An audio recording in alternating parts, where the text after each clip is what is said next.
I'm just here to be gay today. Well, there you God go. damn. That's pretty much the basis for our entire live stream, ladies and gentlemen. We're just here to be gay today.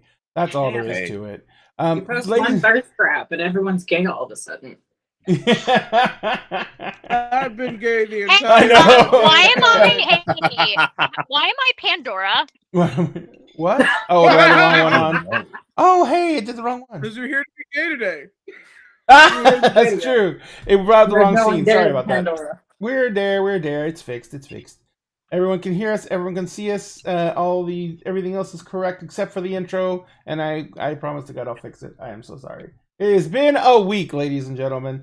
Thank you all for joining us. Welcome back to Dinner and a Game. We appreciate everyone who's come in to watch us as we pursue the stories of this this group of unique individuals in a unique setting that has already got the word unique used 3 times to describe it. So you should understand that tonight is going to be a continuation of chaos, and I cannot find anyone better to help me with instituting that level of chaos than this amazing group of gamers in front of you. Hi guys, how y'all doing? I'm a gay. Hi. You having a day too? I was having one of those days where it literally didn't end till 6:30 p.m. and it started at 7, and I was just like, I'm doing great. I'm fine. How are you? I don't want to shoot anyone.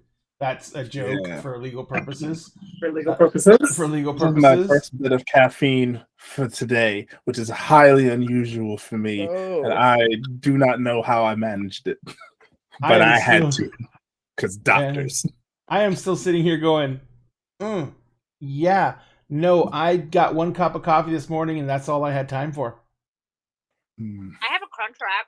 Yeah, I know you got a crunch wrap. You know what? This weird thing is, I had a crunch wrap for dinner. Love that. It's Tuesday.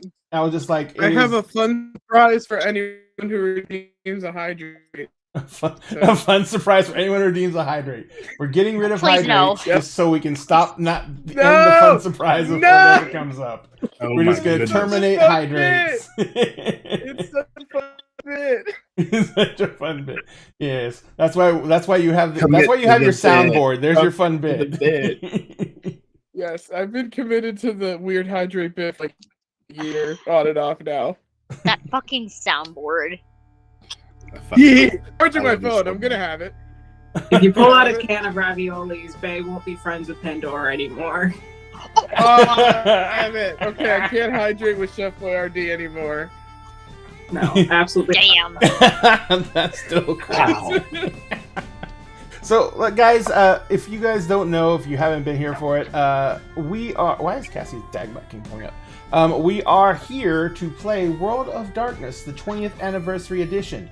Now, what that basically means for you guys is we're playing World of Darkness games. And the World of Darkness has one unique mechanic, but a lot of different, I guess you'd say, settings, but they're more based on, what'd you guys say, mystical races than anything else? Yeah. Because it's like vampires normally keep to vampires and everything stays within vampire politics. Werewolves normally keep to werewolves, etc., etc. But this campaign that we're playing is called an Orphans Chronicle. And what that means is everyone here is playing someone who is, for some reason, walked away from their normal factions and tried to go about their lives outside of their normal social groups.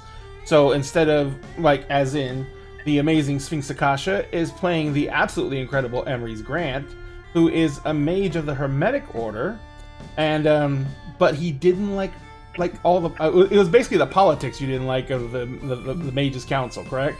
Yeah. So instead he became a PI and opened a bookstore. A tea shop bookstore, yeah. And then ended up adopting another mage. And since then, everything's gotten even crazier. And Milagros... Adopted a whole cast of people, apparently. I know. And Milagros plays Pandora, who is, like, a new werewolf, I guess is the best way to describe it. Werewolves in this scenario are pretty much born, they're not made. So, if Pandora bites someone, they just become dead. Oh, for sure. With this level of fucking jaw strength, let's go. Yeah, Pandora, Milagros just got through upgrading her character last week and has been reveling in the godlike power that they now have. How much XP did you spend last week, Milagros? I spent 74. I had 94. I now have 20. Phenomenal primal and I maxed out my brawl, intuition, primal urge. I already had my strength maxed out, dexterity, and stamina. God damn. So basically, she went from a killing machine to a sweet Jesus God killing machine. And is going to make it everyone's problem. And then we have M, who is playing the absolutely foundess Countess Rosaline, who is a fae, a she to be exact, which is the noble of the fae. And once again, your story is very similar to Emery's, in the fact that you were like, oh, fuck politics.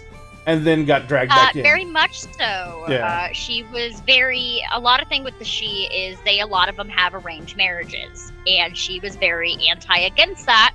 Because she is a romantic person at heart and she would rather marry somebody that she loved and then be forced into politics. So she lost her title at the beginning. She didn't have her titles. She was just a lady. And now she's a countess with 2 gremlins. Actually, she just has a household full of gremlins at this point, considering how they all act the fuck up. Anyway, she's tired and she's pregnant. And it's not exactly a normal pregnancy. Nope. She's made 3 months and 2 days. No, she's starting 30. You had her go through 6 months. 6 months? Oh yeah, because the first try. Yeah. Oh yeah. So yeah. Yeah. Well, it was, in her defense, it was like dormant for a while because there was a month or so between like the chaos and the beginning of the Chronicle. So maybe it was just chilling, being like a tiny iota, and then all the baby came around, and the baby was like, "Ah, shit, I want to be part of this." And finally, no, they're taking my mom's attention. Fuck that, you know. And finally, we have the latest member to our play group, Diamond. How you been? And I'm good. You are playing the person that we all call the snack for more reasons than one, Bay, the human hunter. Yes, I am. And Bay is like, that's why we kind of call this an orphans campaign, because everyone, for some reason or another, is on the outs. Bay is not even a typical hunter for a hunter's sake. They're not here to avenge anyone or to kill anyone. They're here because they're in the know, but they want to be even more in the know. They've got some truth to seek, apparently. Yeah, yep.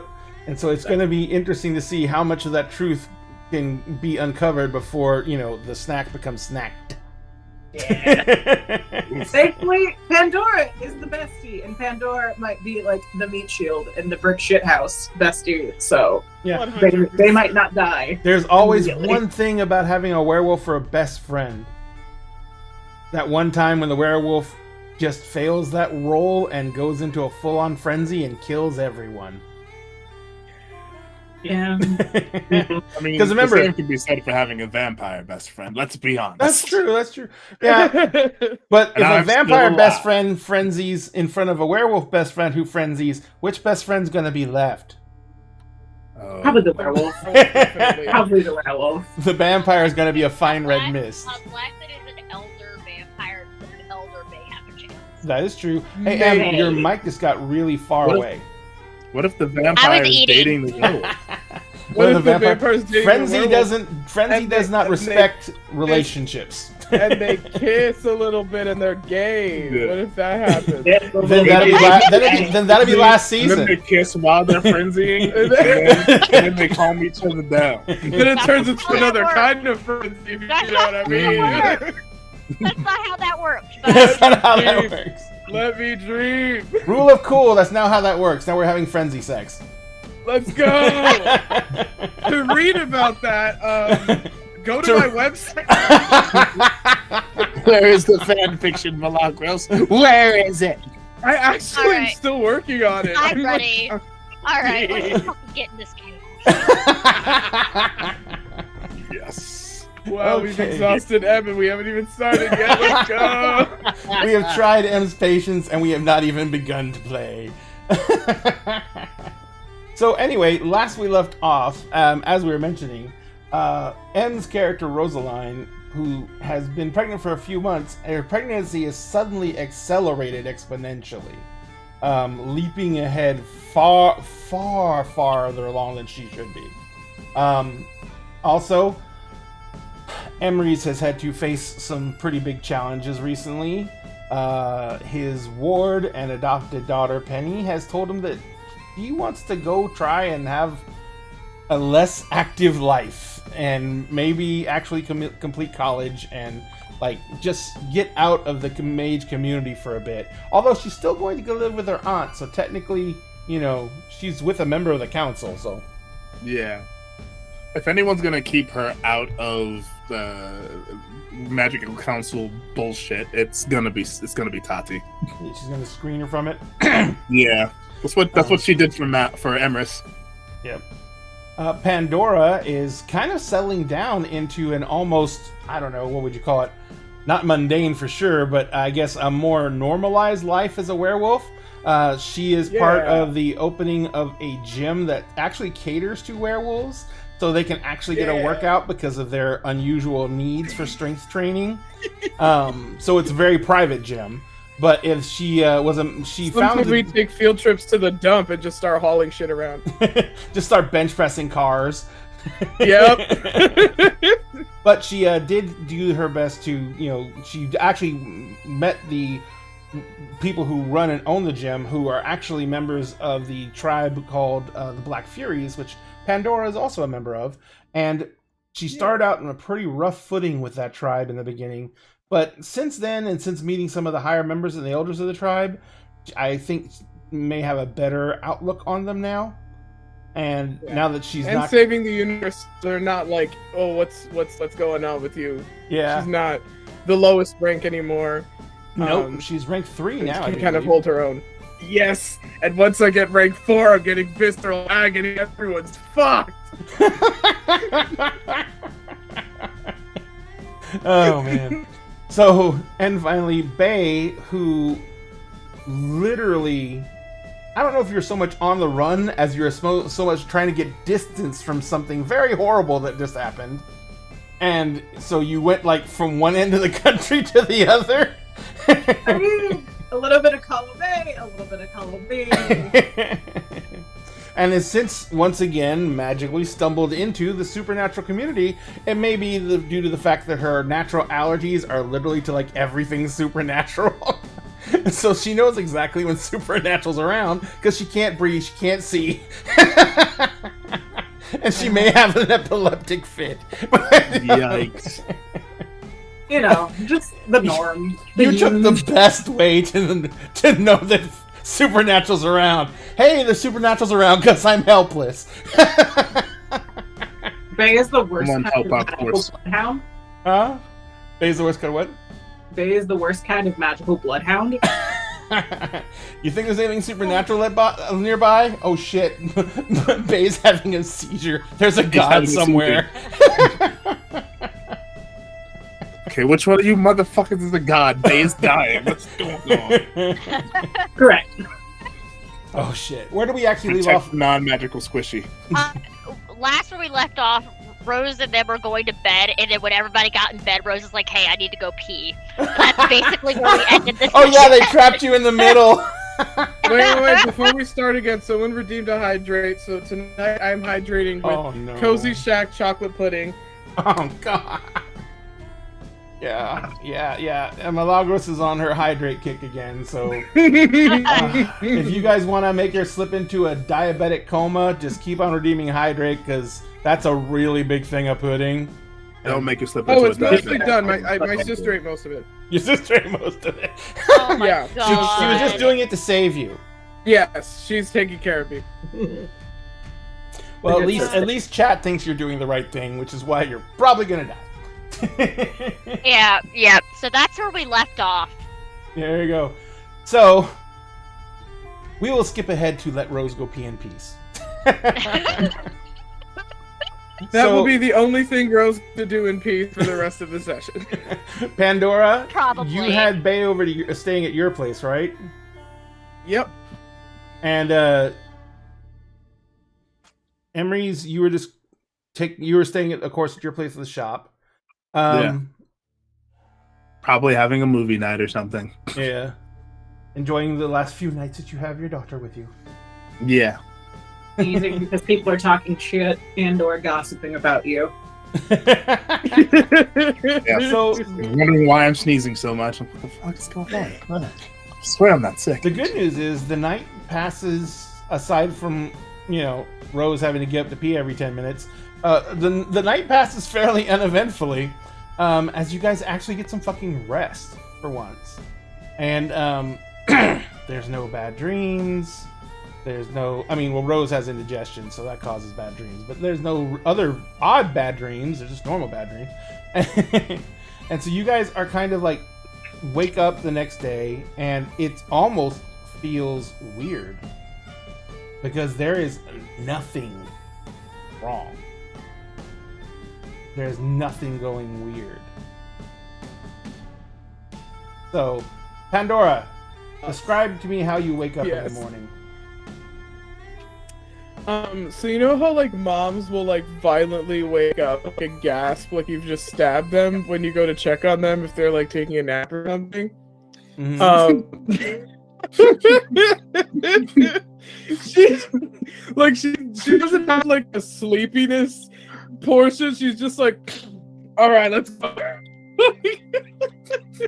Just fully charged, full power immediately.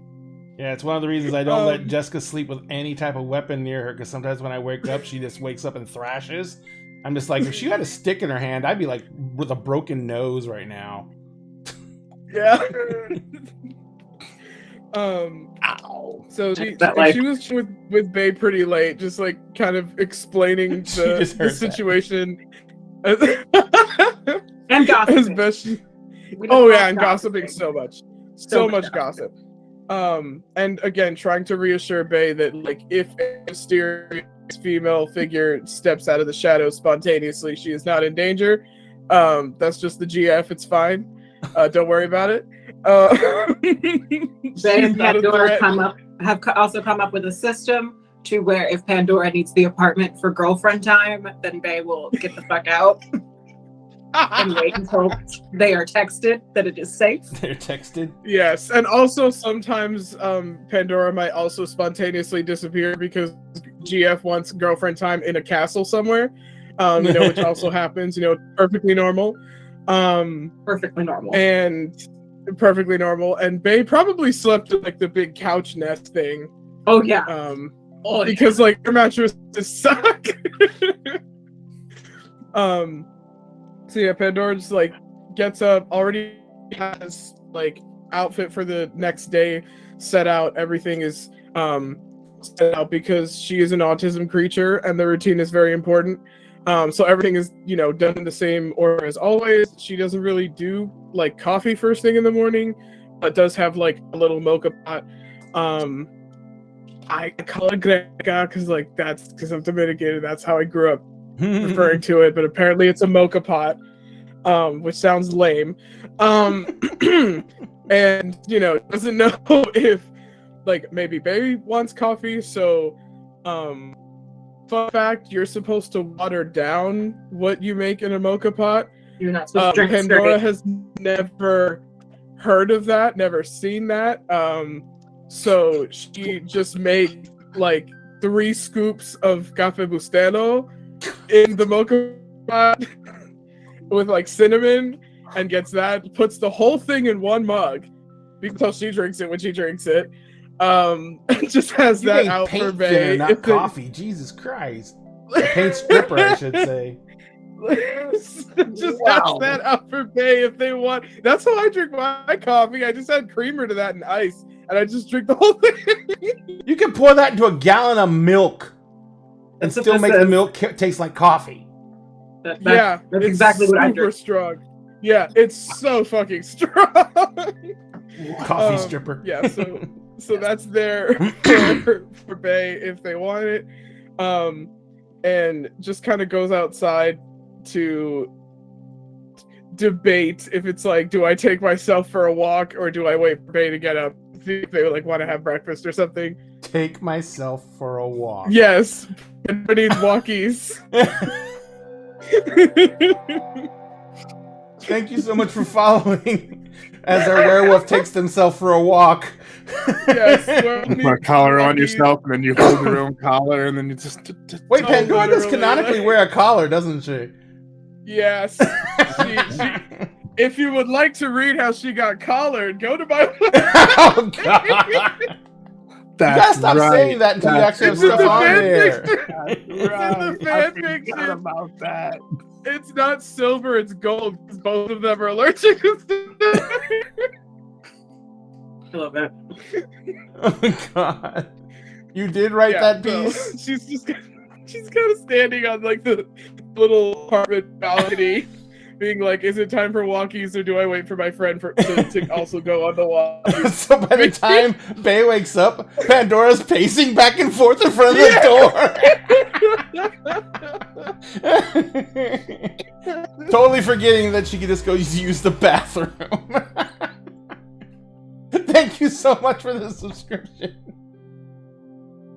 Well, it's not a bathroom thing as much as it's like, well, I gotta get my steps in. I gotta get some fresh air and go on my little walk. I know, I wasn't thinking about it that way. I was just like, she's pacing back and forth. Just pacing around. Oh, I made him cry. Let's go. It's a good cry. It's a laughter cry. Yeah, Bae has a delicious cup of fucking paint stripper. God. So Bae, how are you a early riser, a late riser? I will say that Bae and Pandora probably went to bed at maybe 2 a.m. Yeah. Bae only sleeps 4 hours, so they woke up at 6. Okay. And what time did Pandora wake up and start this whole adventure? In that case, then Pandora got up later than them, probably at like 9 or something. Okay. Because Bay also knows that they're supposed to be at the coffee shop. Yes. For their first day of work with Penny. And like 8, right? Yes. Yes. 8 or 9, something like that. So yeah. Oh, so friend is not here for walkies. Okay, then Pandora will take herself for walkies. Bay would have left a note. I was gonna say. Would have left a note underneath a mug, just a mug that was found on the counter, because usually Pandora has a black mug that in white text says, "I came, I saw, I made it awkward." Yeah, it is underneath that, and it's just a note from Bay saying it's like, headed to the Couch and Quill. See you later. I hope Penny doesn't kill me at work. But they would have woken up at 6 because they only need 4 hours of sleep, because I took the light sleeper merit because sleep deprived hunters canon. And they would have gotten found the decentest looking clothes that they could out of their bag that are clean-ish, thrown those on, and then dug out the nice suit jacket that they have. It's the one suit jacket that they own, and it's like a maroon color. And toss that into their car to wear whenever we go to Rose's for dinner. Ooh. And they would be sitting on the hood of their car texting Sunny, who is probably asleep right now, and just reading through all of the text messages that they've been ignoring. So and seeing how in trouble they are with their... So... the first few text messages are just about what you'd expect. Mm-hmm. Is everything okay? What's going on? At least tell me what's happening. You're 1,000 miles away. Blah, blah, blah. It goes on like that for about 8, 9 messages. And then finally it says, 9 messages, just concerned about your health and safety, and they're all in red. Fuck you. The next text message is, you better be fucking dead or something. The message after that is, if you're dead or something, I'm going to feel so bad for having said that, but I'm still mad at you. That's so good. Bay's gonna send a selfie of themselves on the hood of their car, sitting crisscross applesauce, and it's like an overhead selfie with the peace sign because they're gay. And send that to Sunny. Period. And just say it's like, I discovered the wonders of magic Benadryl. There's somebody who can make something that suppresses all of my allergies, and it's the best trip I've ever taken. You get a text almost immediately. It says, oh my fucking god, I have not even been to sleep yet, and you're taking strange person's drugs? Yes. Send. I'm sending you a plane ticket. You cannot be trusted on your own. Where are you? I have a job now. I'm going to work. I'll text you after I get done with work. I hope you have a good sleep. Thank you for the follow, Bogus. Oh my god. And then Bay's going to get in their car, and before they start driving, they're going to put their hands at the very height of their steering wheel, and just kind of look around a little bit, and they are going to pray.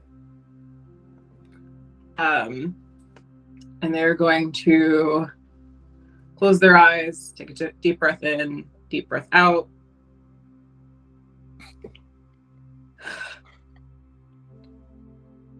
Dear Shining Apollo, and all of your bright sun bullshit glory, spare me your bullshit and do not give me some kind of weird bullshit while I'm driving, please. Okay, thanks. Good talk. Later, bro. And they turn on their car. So you start the car, and the shop is actually due east from Milagros' apartment. And so you actually kind of park the other direction on the street. So you turn around the street and start going. The first thing that happens is that you're turning on the street, The rays of the rising sun come up between two buildings and blind you for half a second, and you go over a curb. God fucking damn it, Apollo. And you get a very nagging suspicion that, maybe there shouldn't be quite so much disrespect in your morning prayers. Yeah, fuck it. It's fine.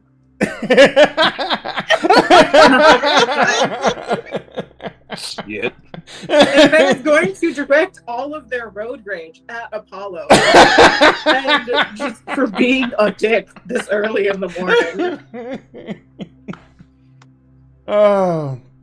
And then whenever they get to the couch and quill, they're going to text Sunny and be like, your disrespectful God tried to blind me while driving. Okay, going into work. Wish me luck. Love you. Bye. And send and then put it on D&D for God. Oh, Sunny doesn't have any money, does she? I didn't think so.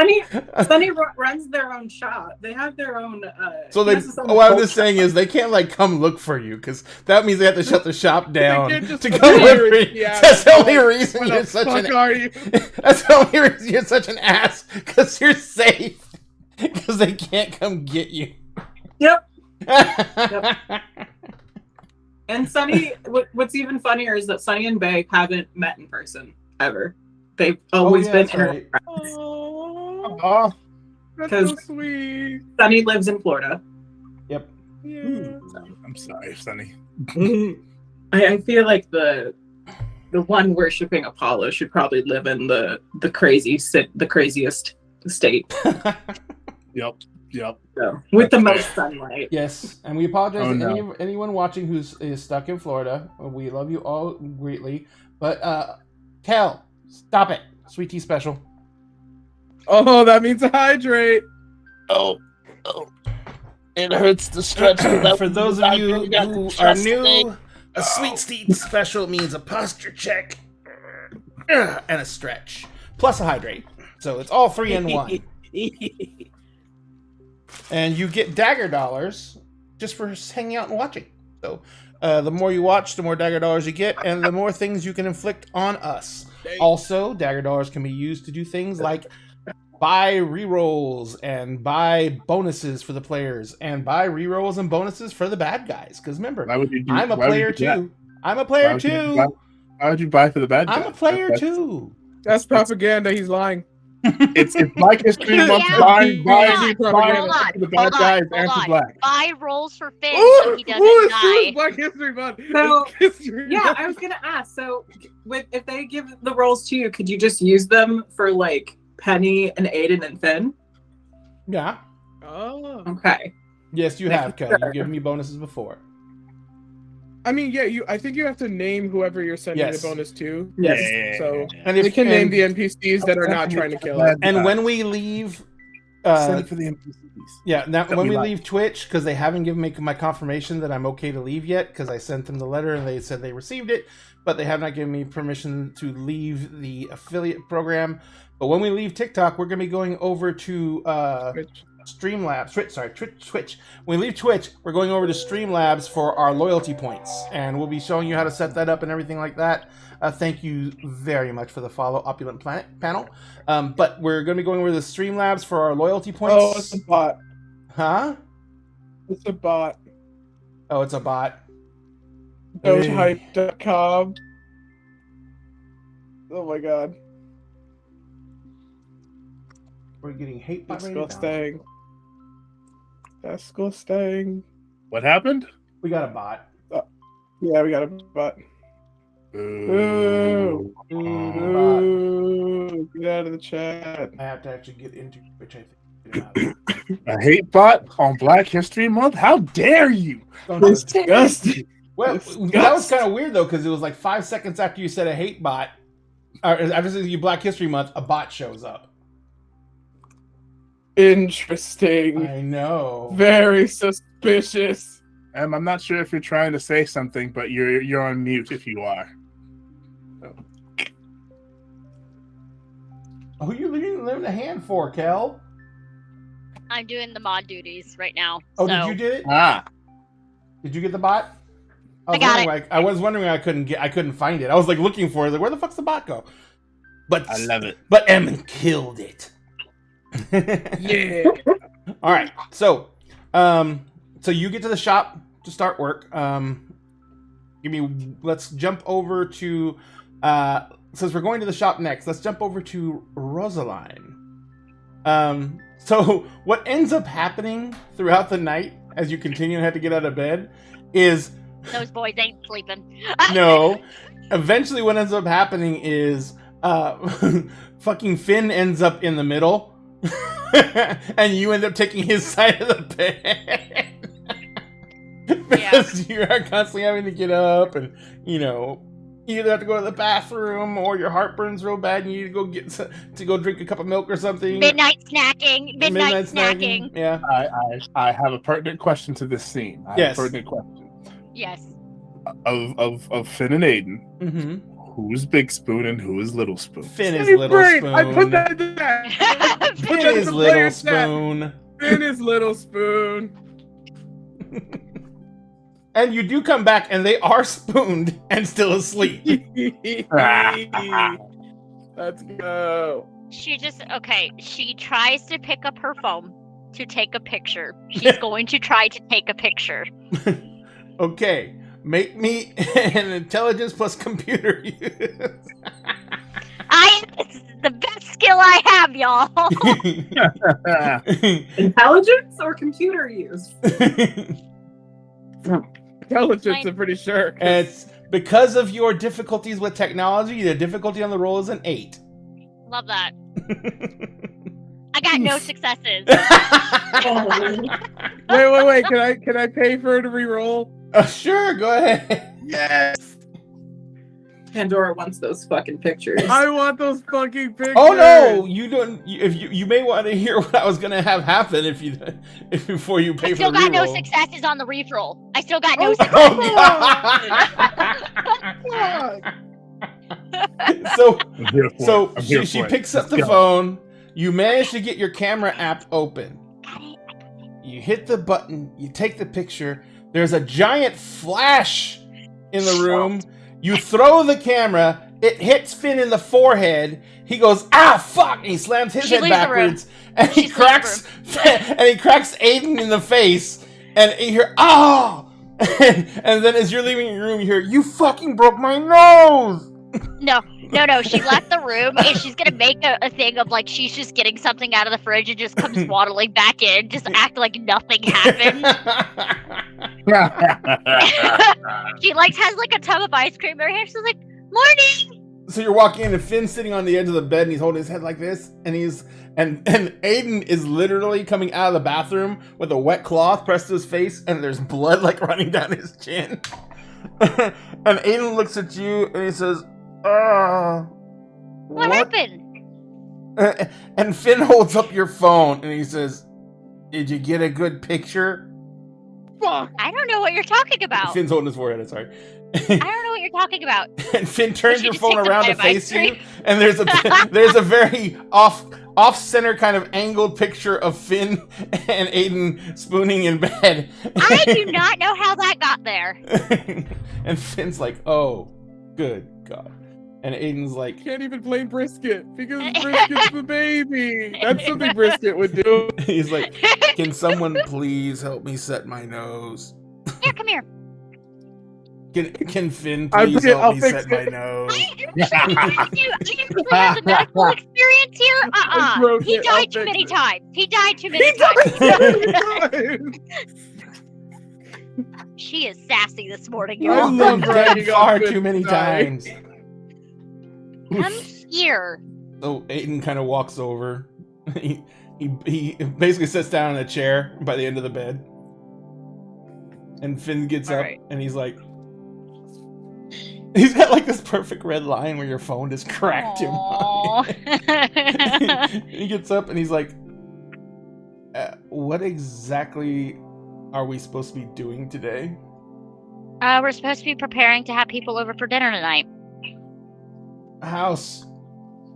There's gonna be people over for dinner tonight. Okay, we're done. And also work on the nursery? House. We need a nursery. She actually looks really upset at that. Never mind. Give us an empty room with lots of light and beautiful windows with neutral colors for now. Better? And a nursery setup from IKEA. And a generic nursery setup from IKEA until we decide how we want to go. Make sure it's not a sad beige room for sad. It is not going to be a sad beige room. Give us the Kugelat. The Kugelat. The Kugelat. From IKEA, please. It's the Bloxton's feel. Are you okay? Broke myself. So she's just like, all right, she's going to set Aiden's nose. Do you actually know how to do that? Actually, she does. She actually has medicine. Fun fact. Okay. Just make me an intelligence medicine roll. 6 is the difficulty. I will give you credit that you don't want to actually break his nose again, so...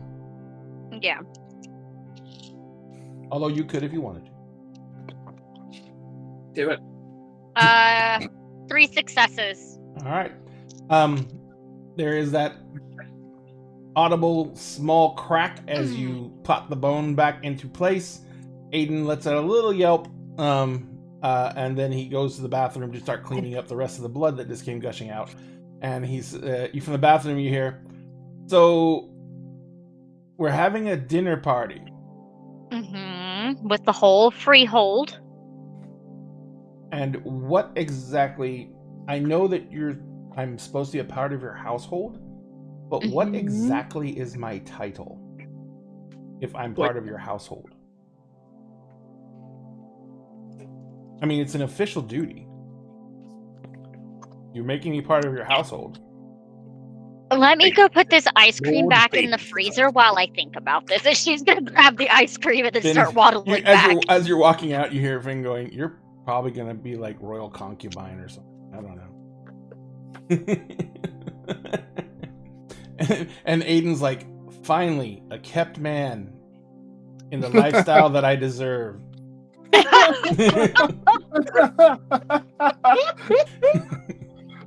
She's just gonna talk to the house. She's like,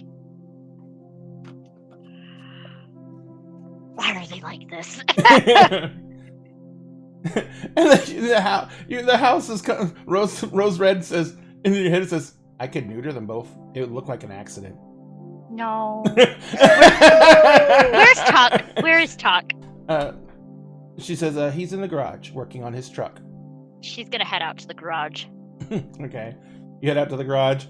Tuck is actually working on his truck. You didn't know that he did this type of stuff, but he has got the hood up. He's up on he's actually on a ladder because the truck. Yeah. And he's kind of like, Morning. he sticks his head out and he's like, "Good morning, miss. What exactly do I owe the pleasure?" I'm getting away from the two right now. All right, but if you leave them alone, they'll probably breed. You know that, right? And then there'll be more of them. She just gives that look. He kind of just gets a grin on his face, and he sticks his head back into the truck, and he's like, you can hear a tool ratcheting inside the truck, and he says, "Do we need anything particular from me today?" Just be on standby, and if Emery's or any of them need a ride, since we're having people over for dinner tonight. He's like, "It's gonna have to be in with the one of the more conventional cars. I believe that you may have blown my head gasket last night." What, for me driving? Yes, from you deciding to see how long you could hold the accelerator down while we're at a stoplight. Yeah, and then before I decided to go puke on the side of the road. Yep. Yeah. So the truck's down for at least a couple of days. Yeah. Oof. Okay. I feel like I already need to sit down. All right. He says, "How exactly are we going to start explaining that?" You know what? With my fucking luck, the baby's popping out tonight, and she just gets up. He says, "I understand that, but still, we've been on the hush, on the down low. We've taken oaths.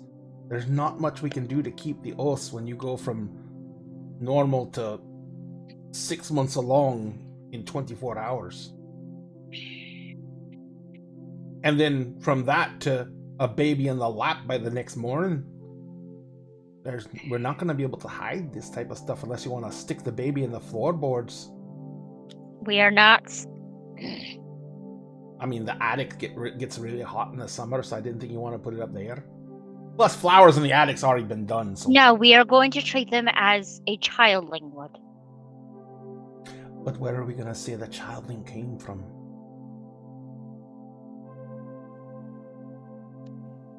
Childlings are fostered. The nobles are all about that shit. Yes, and you forget what my title is. I know what your title is.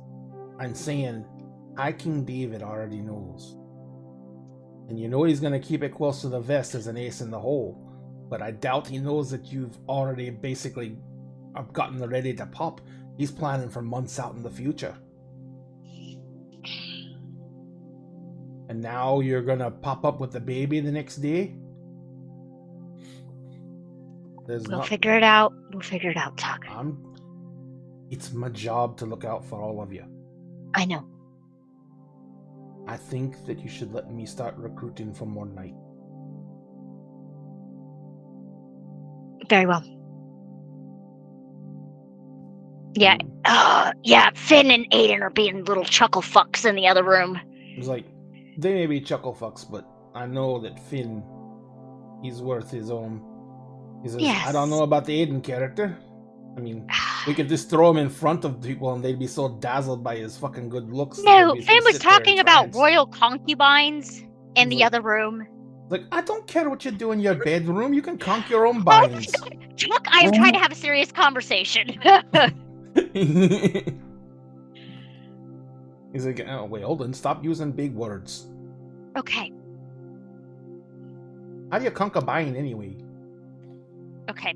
You know how royals have, like kings have mistresses? Mm-hmm. That's what they were calling Aiden. Oh. I hadn't realized it accelerated that fast yet. I mean, it has not. But then you intend for it to then. Oh my god. I'm just finding out who I need to put on my list of, I have to protect people in this order, you know. He's already made an oath of loyalty. Now it's Rosaline, then Finn. So, okay, so wait. He made an oath of loyalty to you. Yes. Which means he's bound to protect you. Yes. Which means that little bitch is mine. Yeah, hold on. I got it. She'll water back in the house. And looks like Tuck is gonna be conking the bind. Aiden comes walking out of the bedroom, and he's like pulling a shirt overhead. It looks like it's one of Finn's, which doesn't really fit him because he's like a full 6 inches taller than Finn. Yeah. And so he comes out and he's sweetheart. like, "Hello, sweetheart. Dear. Why am I scared?" Tuck, your newest knight is here. Wait, when did I get knighted? Why am I knighted? What happened? Are we going to war? Did you piss someone off this early? No, you asked what title you were going to have, and I gave you one. And Tuck is technically your boss since he's the head of the knights of this household. Tuck comes walking up behind you, and he's got a hand grenade in his hand, and he bites the top of it off. We are not throwing grenades in the house. He's like, Tuck. Oh, this one's dead now. He's like, come on, boy. I'm going to teach you how to throw yourself on a hand grenade to save your betters. And she just blows a little kiss and goes, at Aiden just to be a little shit. Like, why? I haven't even done anything this bad. You asked for a title. And no, I did not ask. I said that I'm going to be part of your court now, and I had to have one. Yes. Fuck. Uh-huh. And I mean, you did want to call yourself my royal concubine. You haven't earned it. And then she'll just walk Finn. off. He said, that was Finn. He said that. Oh, you know what, Finn? Come here, honey. You hear a magic, kind of a popping noise.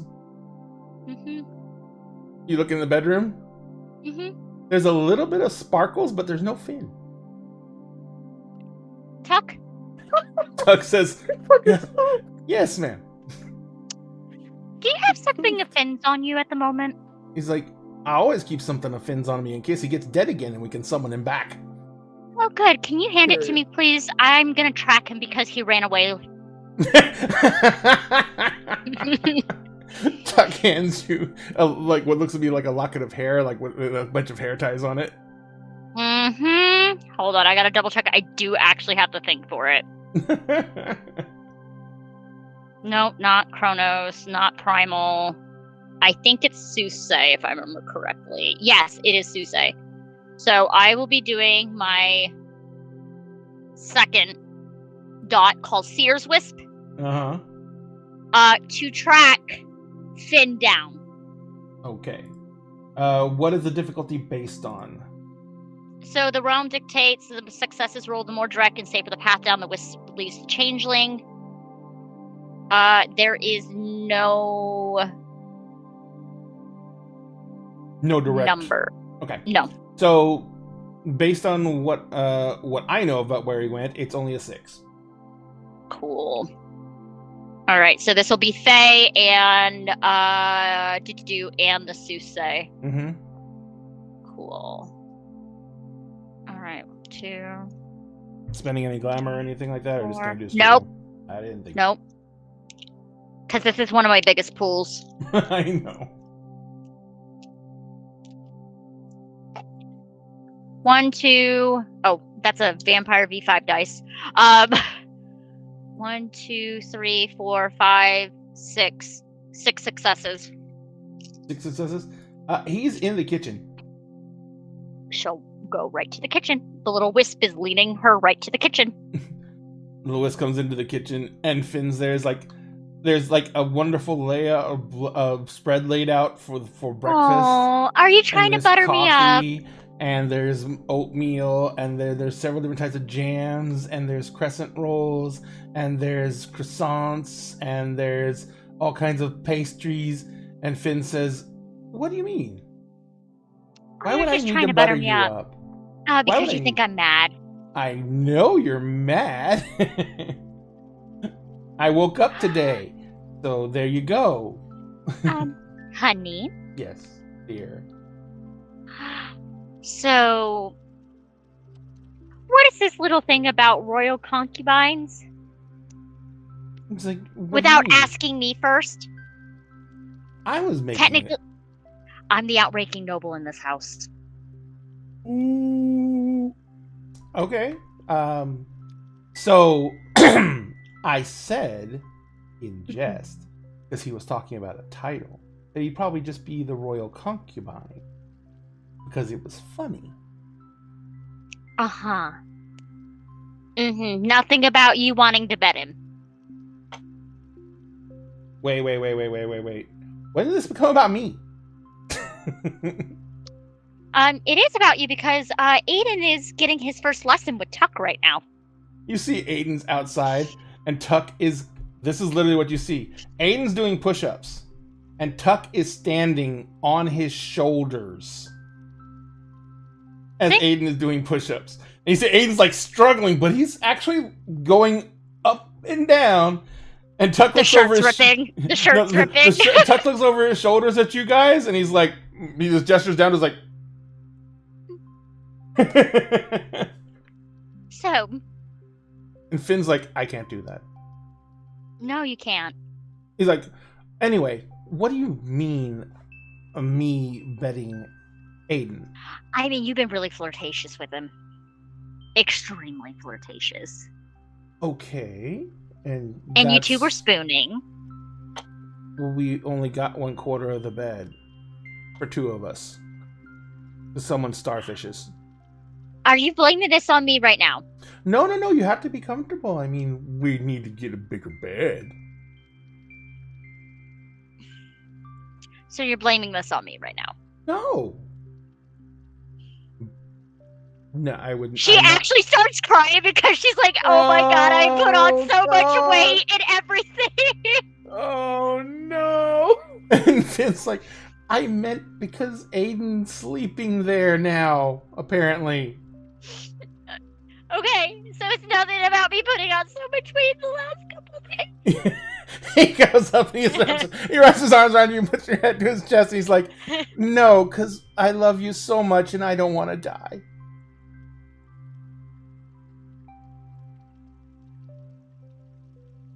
I mean, y'all were getting heavily flirty when you were drunk, too.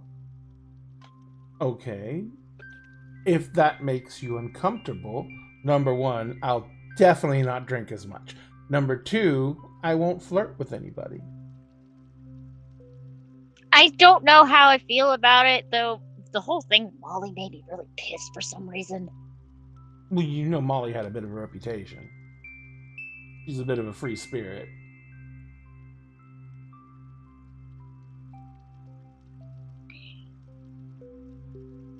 I mean, let's put it this way. Molly. She had a reputation, but in the way that, you know, in Fae's society, it's not really a reputation. Yeah, do you know what promise he was talking about that I made to him when we were kids? Apparently, at one point or another, you guys were playing a game, and you guys got married. Did we make an oath? You were children, but you were still technically Wilders. She's gonna look around for a fucking bird. He's like, you see your bird? Okay, there's our bird. Yes. I seriously doubt that you guys would be able to summon up enough to actually do that oath at that age. I mean, childlings are heavy in glamour. Yeah. But they're not good in articulation, and that's a long oath.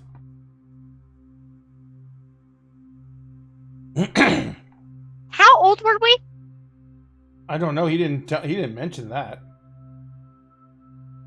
I mean, we were halfway into our cups, so we were just sharing stories back and forth about you.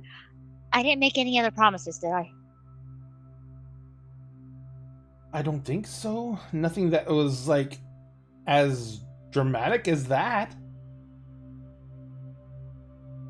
She will just hold up her finger and head outside. You get outside, and Finn's like, Tuck's like, 26! And he gets up, and then Aiden just fucking collapses, and Tuck kind of, like, comes down on his back, and you hear him go, oh! And Tuck steps off him, and he's like, holy crap. This one's like a little ox. He doesn't look it, but he's wiry. And Aiden's just laying on the ground, just breathing, and he's sweating his ass off. And Tuck's like, 26? I'll weigh like at least 60 stone. So like, that's really crazy. Tuck, can you give us a moment, please?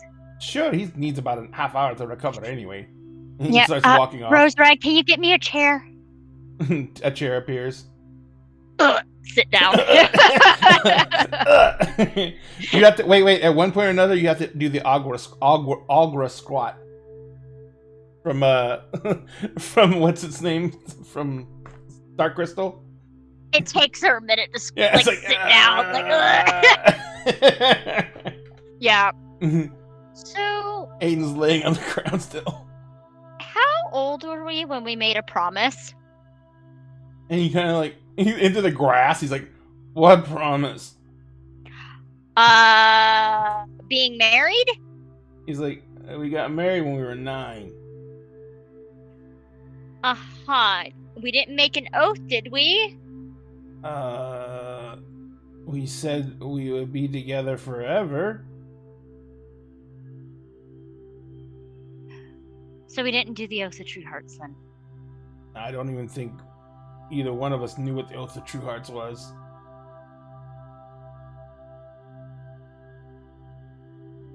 Did we use any magic with it? I mean, we were in the dreaming, so yeah, we were kind of in magic. Oh god, so it is sealed. Oh god. I'm guessing Aiden has no idea why she's freaking out. No. Aiden sucks at magic in general. Okay, so when you make a promise in the dreaming, and especially when there was magic involved, the dreaming takes that seriously. Aiden says, "Are we married?"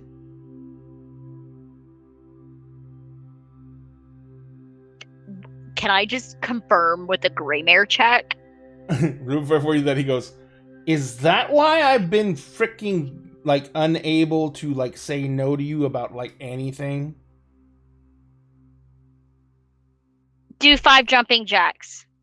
And stands up. He's like, "Why? Just do 5 jumping jacks. Why? Why do I need to do 5 jumping jacks?"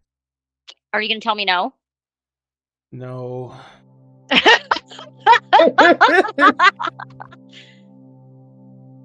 He's looking at you. He's like, "Are you really gonna make me do 5 jumping jacks No. to prove your point?" Thank you, No. because my arms really hurt. That weighs Can I way do that? more than fucking 180 pounds. He's a lion. Oh yeah, he does. Yeah. Want me to do that gray mare check? Yeah, please.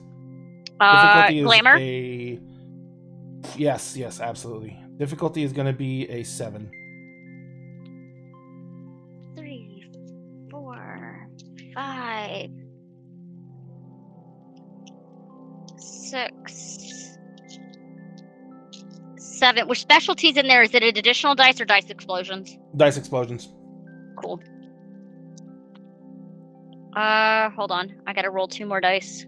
No, wait. No. It's explosions. It's explosions. Okay. I still gotta roll 2 more dice. Okay. So that is 1, 2, 95 dice. 3, 4, 96 dice. 5, 6. Roll another dice. 7.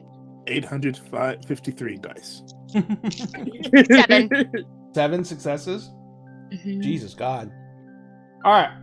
Yeah, Glamour. That's In her. the normal way of the dreaming, things spoken with true intent can be just as binding as an actual oath spoken using the words of binding.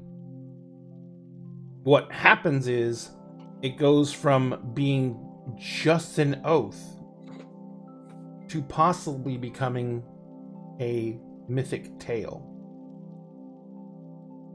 By 2 Wilders who literally were friends during one of the most traumatic periods in their lives. Mm-hmm. The bonding between the 2 of you may have been strong enough to attract something within the dreaming that would have heard the oath and started doing everything in its power to make that become reality. So it is technically reality. It's not manipulated reality like they made you care about each other or think about each other and that. It's more like realigning lines of fate to make sure that you ended up in a place where that could possibly be real. So, in all technicalities, they are married. In the eyes of the dreaming, or whatever it was within the dreaming, they are supposed to be together. Oh. So, Aiden says, yes. In the eyes of the dreaming. How else can I have a chair? A chair appears and he sits down. He's like, oh my God, that hurts so bad. So, in the eyes of the dreaming, when we said we were always going to be there together, it hurt it and it took it seriously. And something else may have been an older chimera or a new existence of imagination or something hurt it and brought you back here. That was an oath. Oh my. Aiden gets really fucking quiet. And he looks at you and he says,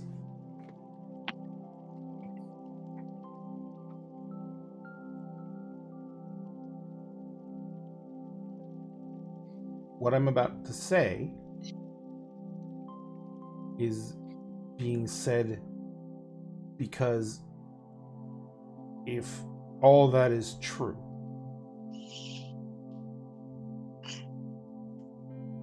then, and you and I are in some way sworn to or bound to each other by some kind of ancient magic. Mm-hmm. For the safety of yourself, would there be a way to undo the binding? Why? If I am to become one of your vassals, then I am sworn to protect you. Mm-hmm.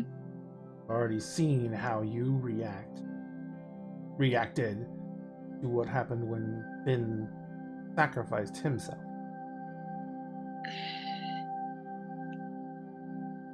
I do not see a possibility of being able to protect you if every time I have to put myself in harm's way. And make no mistake, with my skills and what I excel at, I will be in harm's way. I cannot do that if every time I'm in harm's way, you try and command me to not be.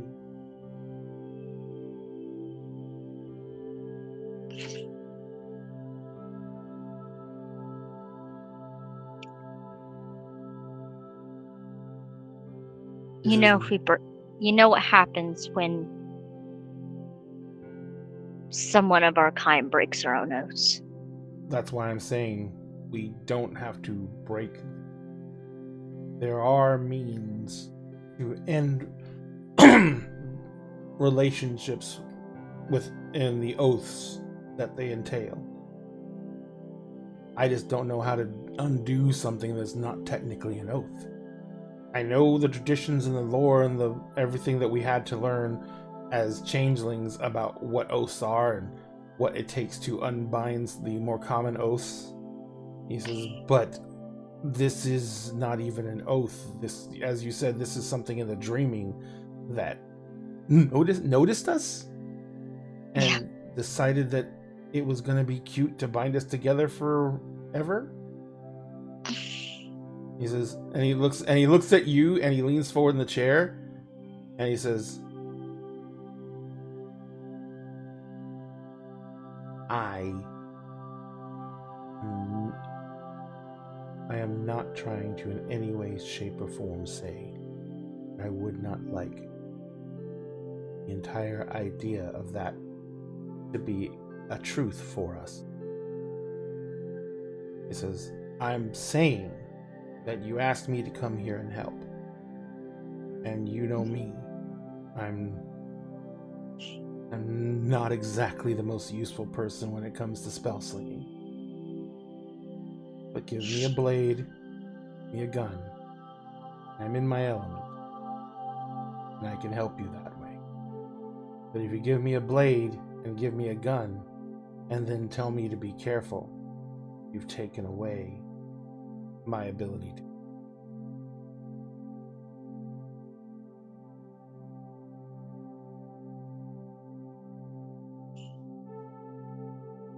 There is a mix of emotions on her face right now, and she can't settle on just one. He leans forward a little more. He does that whole thing where he's like lowers his head down to like force your eye contact. Mm-hmm. And he says, I'm not going to make any assumptions, but I'm assuming you and Finn have discussed this prior? About what he does? No. About this entire concept of me becoming part of you two. Because that might be another thing that holds this whole situation back, because although we are very much more lackadaisical than our mortal compatriots about relationships and love, and you should probably make sure that your current partner is open to the concept before we even think about this. He's the one that brought it up, not me. I knew that fucker liked me. He was like, he says, kept on petting me when we were spooning. Oh. He says, look.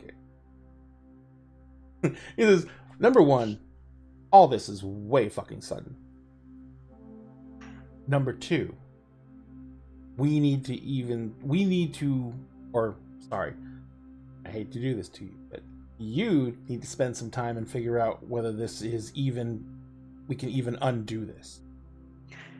And then we need to talk about two different options. One, if it can't be undone, we need to come up with a way we can all live with this.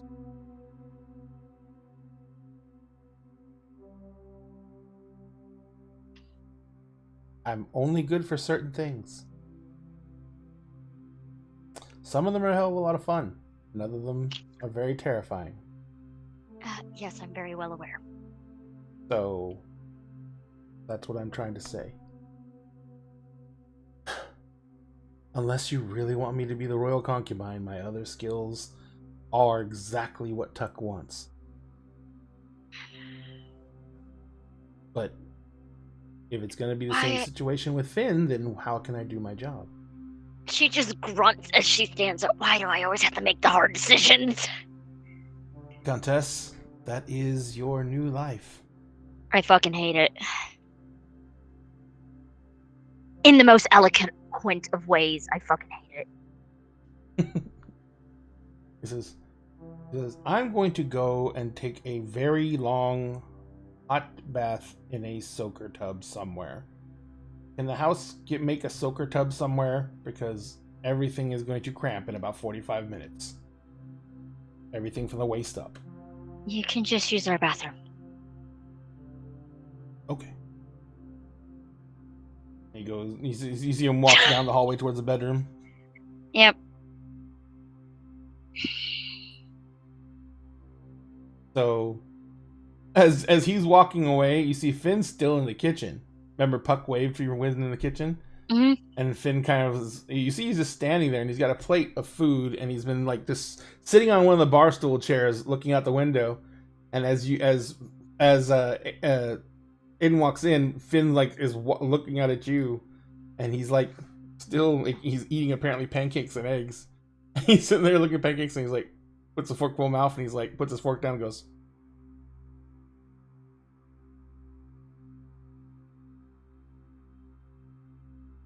She'll head over.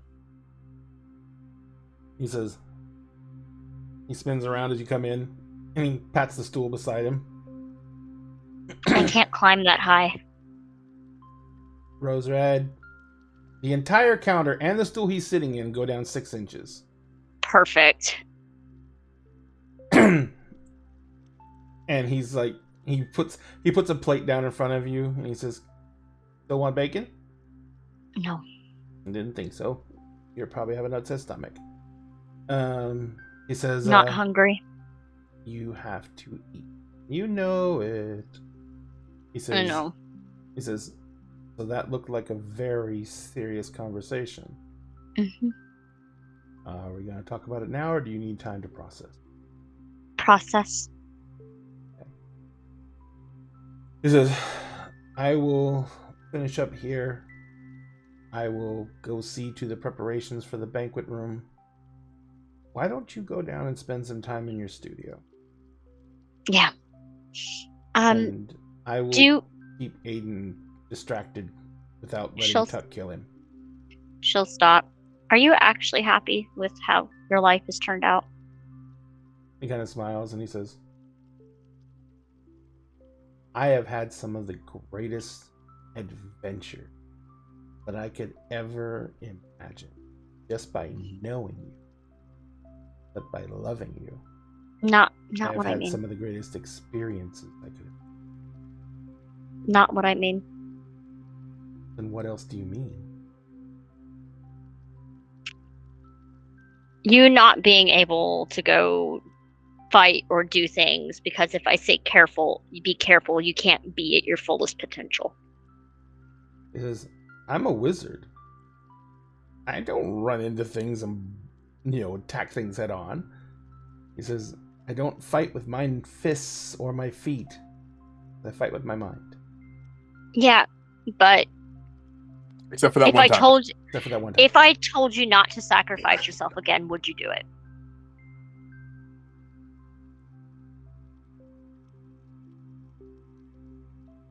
If I tell you that I would not,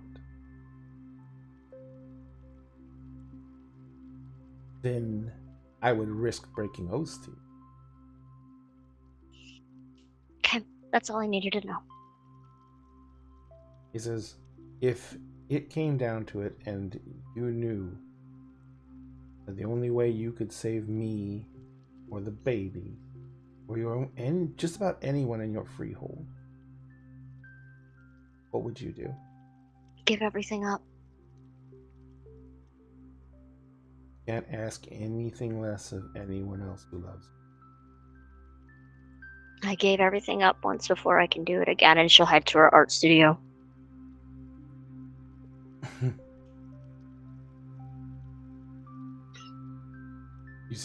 You hear Findus sigh. And we're going to cut back to the Couch and Quill.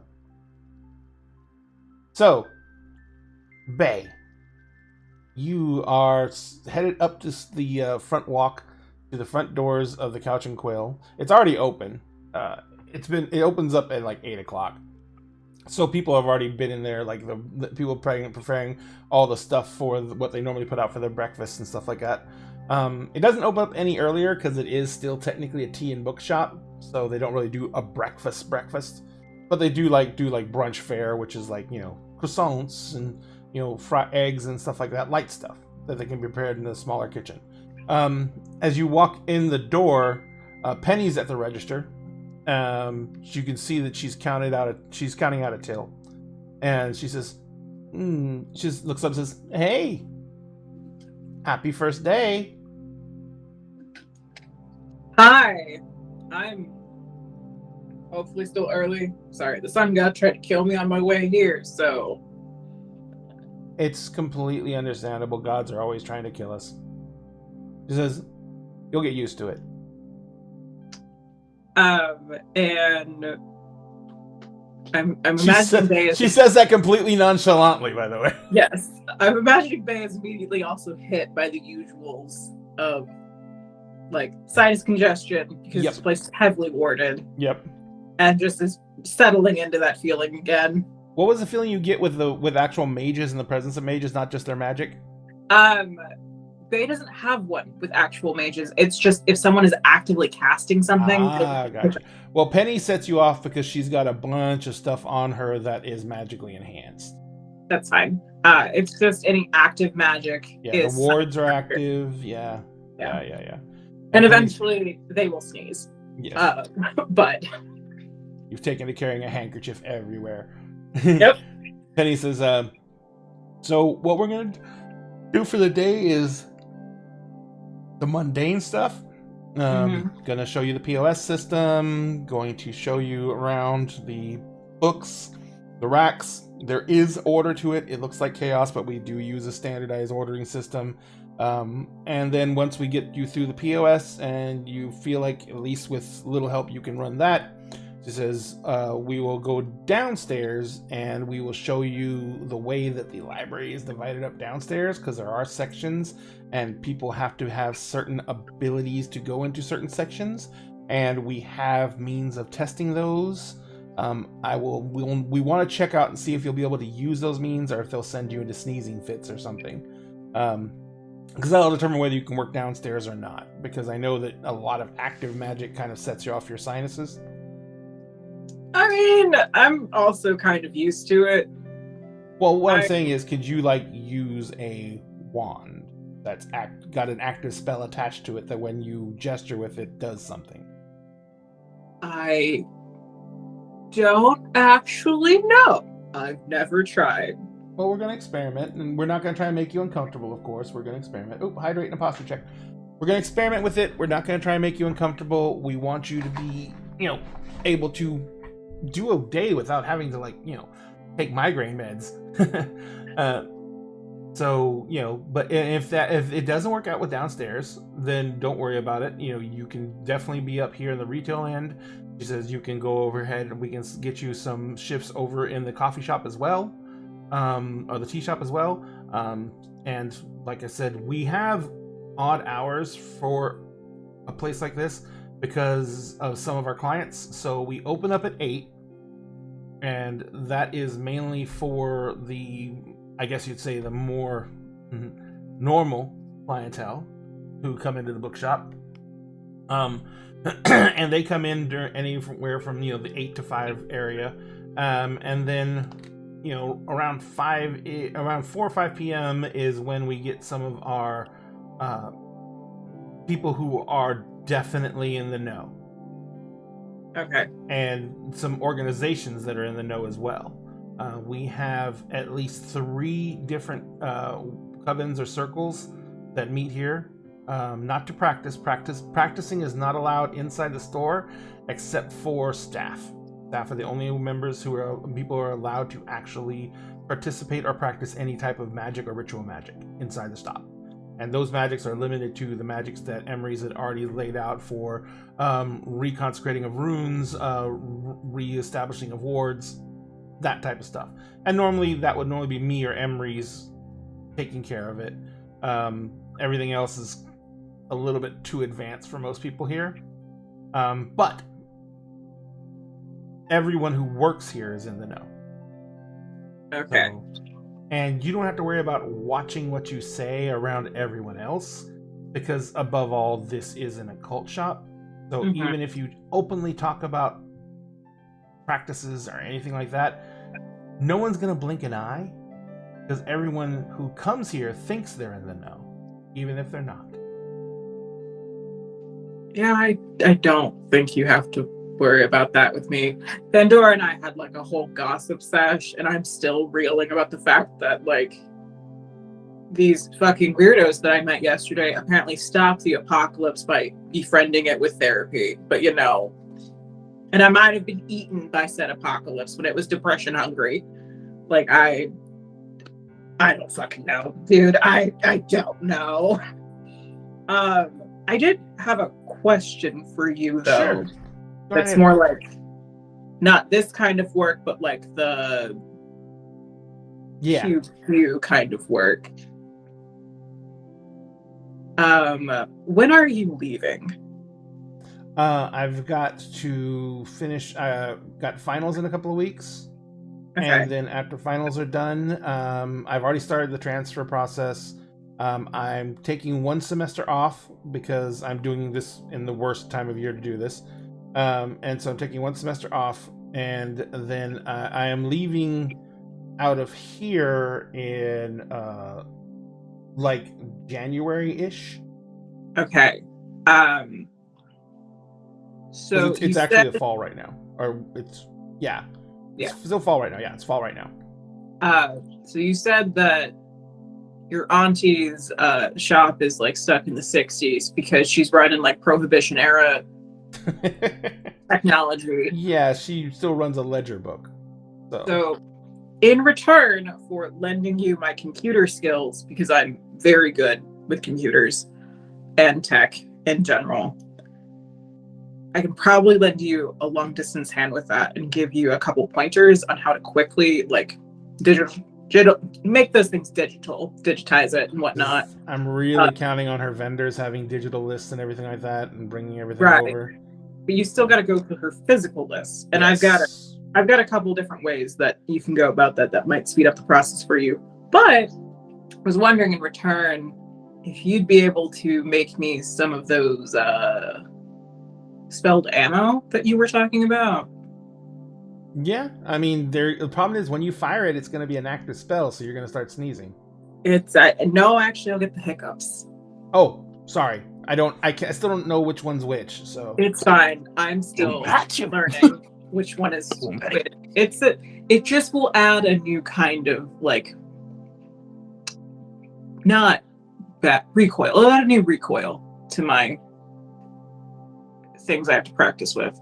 Yeah. Because my sweet Henry needs some new ammo. And I don't like being up close to things, especially seeing what some of these things can do. So having something that might pack a little bit more of a punch.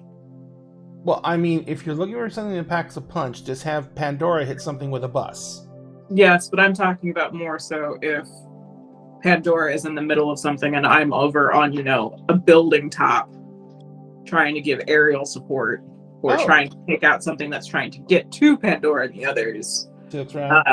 And she says, Christina, and one of the girls from the actual tea shop, she says, no one's here. Penny says, no one's really here yet, but would you watch the register for a bit? I'm going to go downstairs. And she's like, oh, yeah, sure, no problem. She says, everything's still on timers right now, so I'm not going to have to do anything for a bit. And so she goes like, perfect. And Penny says, come with me. And she goes downstairs. They are going to pull out their phone and open up their photo gallery. And while showing it to Penny, they're going to basically pull up a photo of, I just wrote it down. It is a lever action rifle. Mm-hmm. And it is a Henry lever action rifle, which is why it's called Henry. Mm-hmm. And the ammo type description. And basically just show it's like, this is what I usually work with from a distance. It's kind of just what I prefer because it's bulky, but it's not too bulky. I can still climb up like 6 flights of stairs with it and get some cardio in, but I, Sphinx, as a person, don't typically like guns, but that's nice. Oh, the Henry lever action rifle is nice. And Penny says it's pretty light ammo, so it's not going to be expensive to make. I think that I have everything that at the gun range that I need to make the ammo. It's not the ammo that's going to be the hard part. It's going to be going back in when the bullet's made and scrolling in the actual work. Do you want any type of weird substances for the rounds? Like, are you going to do silver rounds or something like that? I mean, the stuff I make will hit through anything that is, takes damage from silver. But from what I've discovered with the werewolves is silver, if it gets in them, continues to hurt them. Fire, once they put it out, they can still heal from fire. I don't want to offend Pandora by having more silver weapons that I need. I've got enough silver jewelry to do some hand-to-hand damage for a little bit and hopefully get the fuck out of Dodge. But it's so if you can do something that can cause enough disruption. The biggest problem with that is when you look at that Henry, that basically fires a 22. Yeah. Which gives you lots of range and distance with the bullets that it has. But if you're looking at actually having an impact on something, you're gonna need to go up to something like a hunting rifle. Like a 30-06 or a 30-30. I've got a hunting rifle. It's old, or it's as long as it shoots straight. That's all that matters. What I'm worried about is you're trying to hurt things on Pandora's level, and you're firing a rabbit gun at it. Not really on Pandora's level. It's more so. That weird thing we found? Well, I found under the couch. Mm-hmm. That can disrupt magic. Is there a way you can do that with a bullet? I haven't even thought of that. Because if the wizard feds are coming after your dad,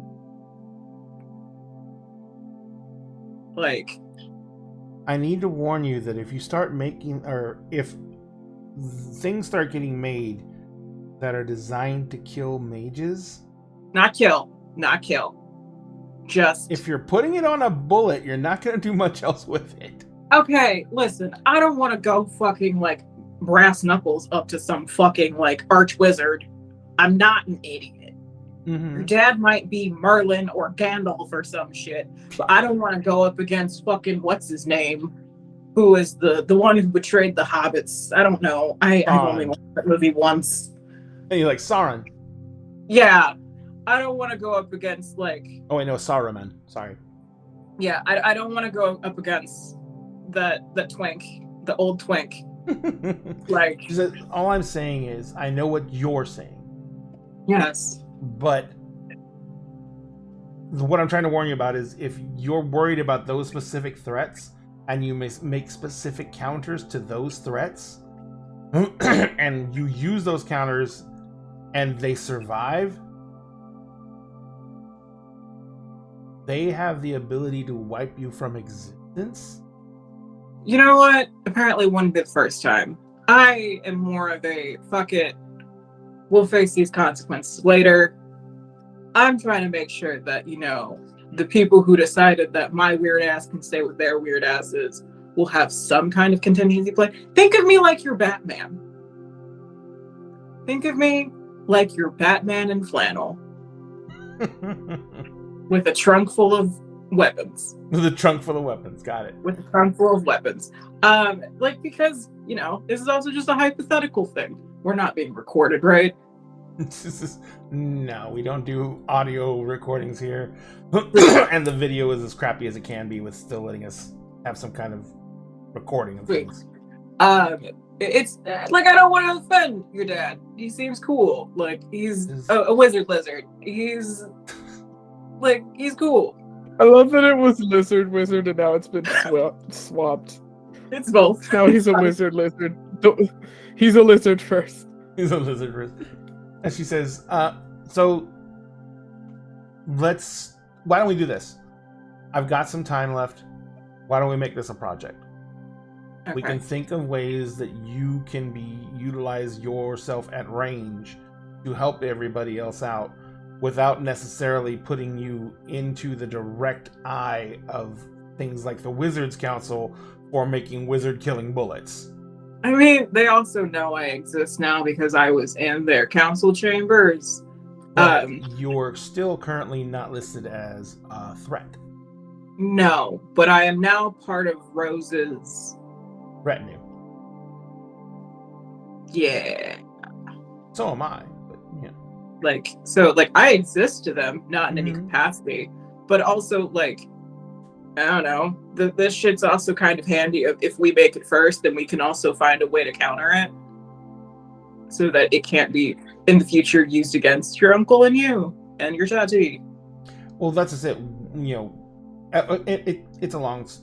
I understand exactly what you're going for. We are going to have to discuss it. It's not something that I can spitball right now. I can get you some of the enchanted rounds that I have right now, which are basically specific to doing certain types of things. Like, there's one that, like, when it hits you, it will do things like, you know, light you on fire from the inside. Yeah. You might, don't tell Pandora, you might be my new favorite. Yeah, well. Don't tell Pandora. Pandora will redeem that spot immediately whenever she comes. But, like, somewhere in the gym, Pandora just dropped the card in her hands. My dad works with magics that are designed around the use of the natural forces and elements. Yeah. So you can, like, hurricane somebody. Kinda. It would take time. The Avatar? Huh? Your dad the Avatar? No.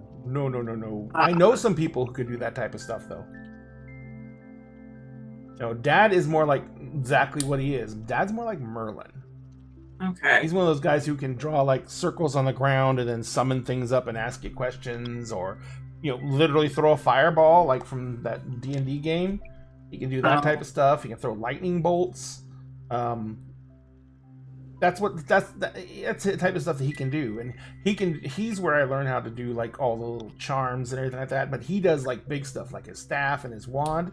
I'm not on that level yet, so I made all these little trinkets. And by making all these little trinkets, like the necklace I gave him, or my vest. Well, my vest is a bigger trinket. But making all these little trinkets, I found lots of ways to make mundane things magical. So, like, first thing I created was my vest with all the extra pockets. And so, you know, that was something that was really, really, really, really good, because it was practical. It looks like a normal thing, but it's magical, and I can hide things in it. And, like, there's 6 guns in there. So could you just like make a Mary Poppins bag? I haven't been able to. There's a lot of weird rules when it comes to our way we do magic. Yeah, I know. There's a lot of weird rules. I can stretch things. I can move things around. But Mary Poppins bag was like one of those things where it didn't matter how much space you needed in the bag. It was just there. My stuff's limited. I have 6 little pockets that hold guns. That's not bad. I have another pocket that holds a bunch of ammunition clips. But it's about as big as the same pocket that holds a pistol. So that's not bad. And she says, but that's like, once you get beyond something like that, then the world around you starts going, hey, a lot of weird shit's happening with this person that shouldn't be happening. We need to fix it. And all of a sudden you start attracting, I guess, the attention of reality. And reality doesn't like to be fucked with, and it will fuck you back. Pandora didn't tell me this part. Yeah, well, no one likes to broadcast their weaknesses, but you can't really do what's called vulgar magics that much because it tends to come back and bite you in the ass. Vulgar magics. Was Pandora's girlfriend hot? Fuck yeah. Okay. I haven't seen like a picture yet. Well, she doesn't show up on photography. What? It's a weird vampire thing, apparently. Okay, yeah, we covered that. Apparently she walks through like shadows. From what I understand, she got like this really huge boost of power. Like a promotion? I don't know. I mean, I know that her sire kind of somehow sacrificed himself for her, and that gave her some kind of big boost of power. Sires are the vampires who made you, apparently. But I see. And that gave her some kind of big boost of power, some huge boost of power. And so now she's kind of like a vampire, like goddess. Huh. She's like a goth queen, I guess. Copper fangs are so fucking weird, dude. And Bear just continues. Copper things. I take it copper? Copper fangs. Ah. Makes sense. She says, alright, well, I was going to go downstairs and show you my rifle and see if that's something you wanted to do, but since you have your own ideas, we'll go ahead and run with that. I mean, either way, and I also don't think that your POS system is going to be too hard for me to learn. I've worked, like, retail a couple times. Yeah, it's pretty much standard. And there's 2 separate POSs, one's for the... Well, not 2 separate POSs. There's 2 separate systems, one for the tea shop and one for the books. Mm-hmm. But you can switch. We can switch back and forth on the register. But yes, you'll get it easy enough. Other than that, like the big thing we want to kind of do with you today is go downstairs and see if anything's gonna make you like throw up. I haven't thrown up yet. Like there's a lot of weird shit down there. There's a lot of weird shit down there. So, Emery's, you're one of the people who also hasn't gotten a lot of rest. I didn't. No, I meant before tonight. Oh, yeah. So, how late do you sleep in? I probably sleep in until maybe about 10-ish. So, right about the time that Penny's wrapping up, showing you the POS system, making sure that you got it easy, she gives you like over to the people in the tea shop for about a half an hour, 45 minutes, so they can show you the menu, show you how to work the if you ever worked a cappuccino machine or anything like that, they go over that with you real fast. And they'll let you know that you can come over whenever it's slow and you want to help out in the shop to get the skills down for making the teas and everything like that. But they won't schedule you for the tea shop right away because there's a lot in the tea shop to know how to do mechanically, whereas in the bookshop there's not really a lot to know mechanically. You're just bringing things up and more customer service related. But by the time you're done with all that, Emery's, you have risen for the day. What is your morning routine like? Wandering from my bedroom, I probably first thing will go and like take a shower, get cleaned up, that kind of thing. Immediately from the shower, I go into my little mini kitchen in the basement and will like have like a quick breakfast of like fruit or granola or something and make like a small pot of tea for myself, get dressed, check my my personal magical items, make sure that the magic on them are still stable, because don't want a random kink in the wand or the staff to go awry. And then I'll probably that will probably take me about an hour, and then I'll probably like head upstairs with like my mug of tea, and fully dressed and what have you. Probably would change the music playing in the shop to one of those like from whatever Penny's playing to something else. Yeah, from whatever Penny's playing. Oh man, to like Nico. No. It's fucking a WAP. It's been nothing but WAP. It's WAP. It's the Monster Hearts road trip playlist. Yeah, he's recently gotten into Doja Cat, so he'll put on Say So. All right. So as the music changes, Penny looks. She's like, she was coming over to get you from the cafe so she could like kick you downstairs to start doing the testing. As the music changes, Penny looks at you and looks up and goes, "Oh, Dad's up." He's gotten into Doja Cat for some reason, so I'm not gonna bitch. Oh, okay. The music changed. Does it do that automatically? No. I'm pretty sure he just changed it. And she goes, "Oh, okay." And so she comes walking around the corner with you from the tea shop into where the register is, and she goes, "Hey, you're up." He's kind of bopping along. "Hey, kiddo. Hey, Bay. How's it going?" He says, "Hello, "I've been showing her around." What'd you call him? Gandalf. I will take that as a compliment. I mean, you should. Ian McKellen's pretty dope, so. Yes, he is. Penny turns around and regards you with a very serious face, Bay, and she goes, "Sir Ian." Yes, McKellen. Sir Ian McKellen. She has a point. That's a point. My fuck up. I'm sorry. I was going to take her down in a bit to see how well she does downstairs with her allergies. Yeah, that's a good idea. And seeing if she can use any of the elements for testing folks to see if they're okay to go back in the closed sections, or whether she's going to have to stay out of that area completely. That would be really, really good to know. Yeah. Like, did you want to say anything, boss type impressive speech on first day things? I got a good vibe from you. You are you have been handpicked by Pandora. You've earned her trust, and thus have earned mine. So good job. Good luck, and don't blow yourself up down there. Good job. Also promise not to commit a magical war crime on accident. That's the right attitude to have. Okay. Penny says, and that's why he's the boss.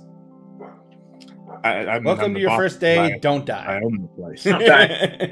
Is that like a thing that happens to your friends? Is that people just like die? You guys have been joking about one of those boy toys dying. He's died 3 times.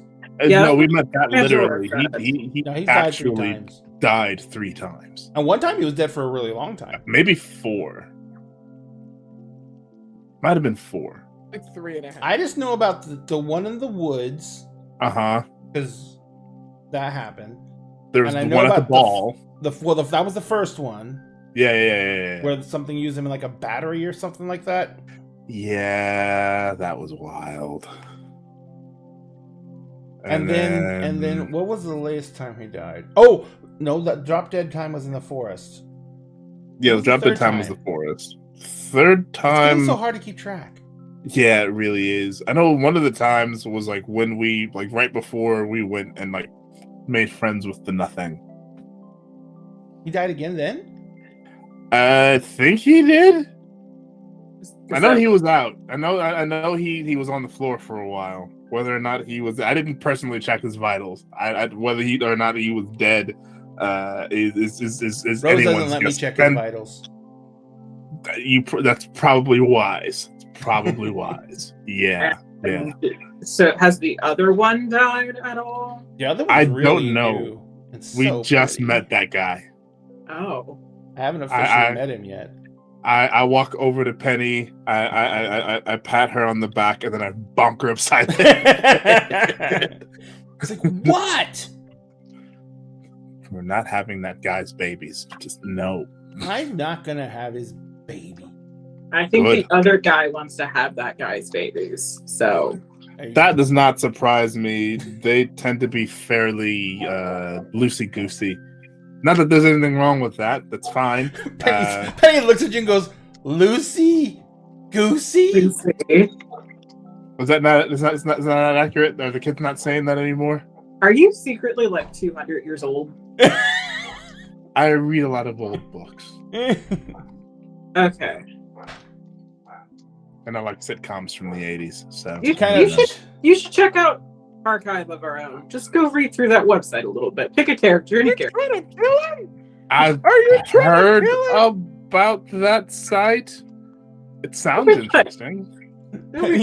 Penny goes up and she walks up to you, Emery's, and she just hugs you and she pats you on the back and she says, "It's gonna be okay. It's gonna be okay." I know. Yeah. We're all okay now. It's great. She kind of like pulled you at an arm's length and she's like, "I'm proud of you." Is there a specific reason you're being proud of me right now? Because you're going to come into the modern era kicking and screaming in terror if you go to that site. Well, I mean, that's one way to do it, I guess. If that's what it takes, I'm ready. I'm ready. Am I ready, Penny? Am I ready? You're not ready. Okay, I'm gonna do it anyway, though. I know. Give me like 4 characters that you enjoy, and I'll find you something good to read. I'll make sure to sort it by kudos first. Oh, okay. I mean, I grew up on superhero comics. If you can find anything with some cool superhero characters. Oh my god. Find a lot. Yes. Just you know what? Just the Spider-Man cosplayers. Deadpool shipping one should be enough to traumatize him. Okay. I mean, I don't want to traumatize. I just want to open up the floodgates. I do love Spider-Man. Do you want Spider-Man fiction there? Is that a thing? That's a thing. Oh yeah. Okay. Very much a thing. All right. Cool. Benny says, "Well, I'm gonna take her down and see what doesn't kill her downstairs." Right. He says, "Are we supposed? We're going over to Rose's for dinner tonight? I take it." That's right. Yes. All right. So wear your Sunday best. Not what we wore to the ball. That was a lot. I think that's a little overboard. Yes, very very overboard. Like, wait. Is Aiden gonna be there? I'm assuming so, but nothing slinky. She looks at you, Bay. Is it Bay? I need to go get a dress at lunch. You want to come with me? Oh, hells. Is this a trap? No. He said nothing slinky, so I need you to help me to find a way around his words. All right, fine. I'm right. You're my here, boss. Penny. Might as well. Penny said, "You gave me one rule. I'm gonna stick to it." Fine. just don't come to the thing. Don't cosplay Red Sonja, please. Just don't. I will make sure it is tasteful. Did you ever hear the story of the Viking queen who was required to come to a dinner, and she was required to come together to the dinner clothed but unclothed, and hungry but full? And so she came to the dinner in a net as a dress. No. And she was eating an apple as she came, so she was hungry but full at the same time. You know, that's a little bit too 2019 for my taste. We're gonna bring you into the next era of fashion, something decent that you will be fully clothed. I'm just saying you have to watch what you wish for, because there are ways to twist everything. Yeah, but like your friend Rose seems like a nice lady, and I think she's fucking both of those dudes. So, like, I know she's at least fucking one of them. You pegging him, all right. all right, so I think that we should keep it on the level of like, we can make you hot. We can make you like unattainable hot. But also to where you're like comfortable with the level, because then you also will have that whenever you go and move to your new city, and then you can be like the hot goss on the town and get Tati some good business. Oh boy. He says, I like the way you think. It's all about marketing. It is. It's all about marketing. All right, let's try and focus on unattainable, please. Says lunch date then.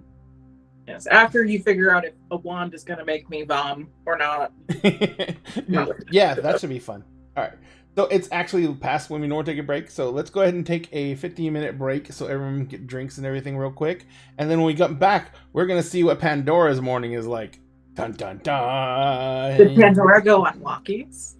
Pandora's going to go on walkies. Pandora's going to go on walkies and then go to the werewolf gym and end up dropping a semi-truck because Bae said that Penny was the favorite instead of her, and she can sense it. Her doggy senses are tingling.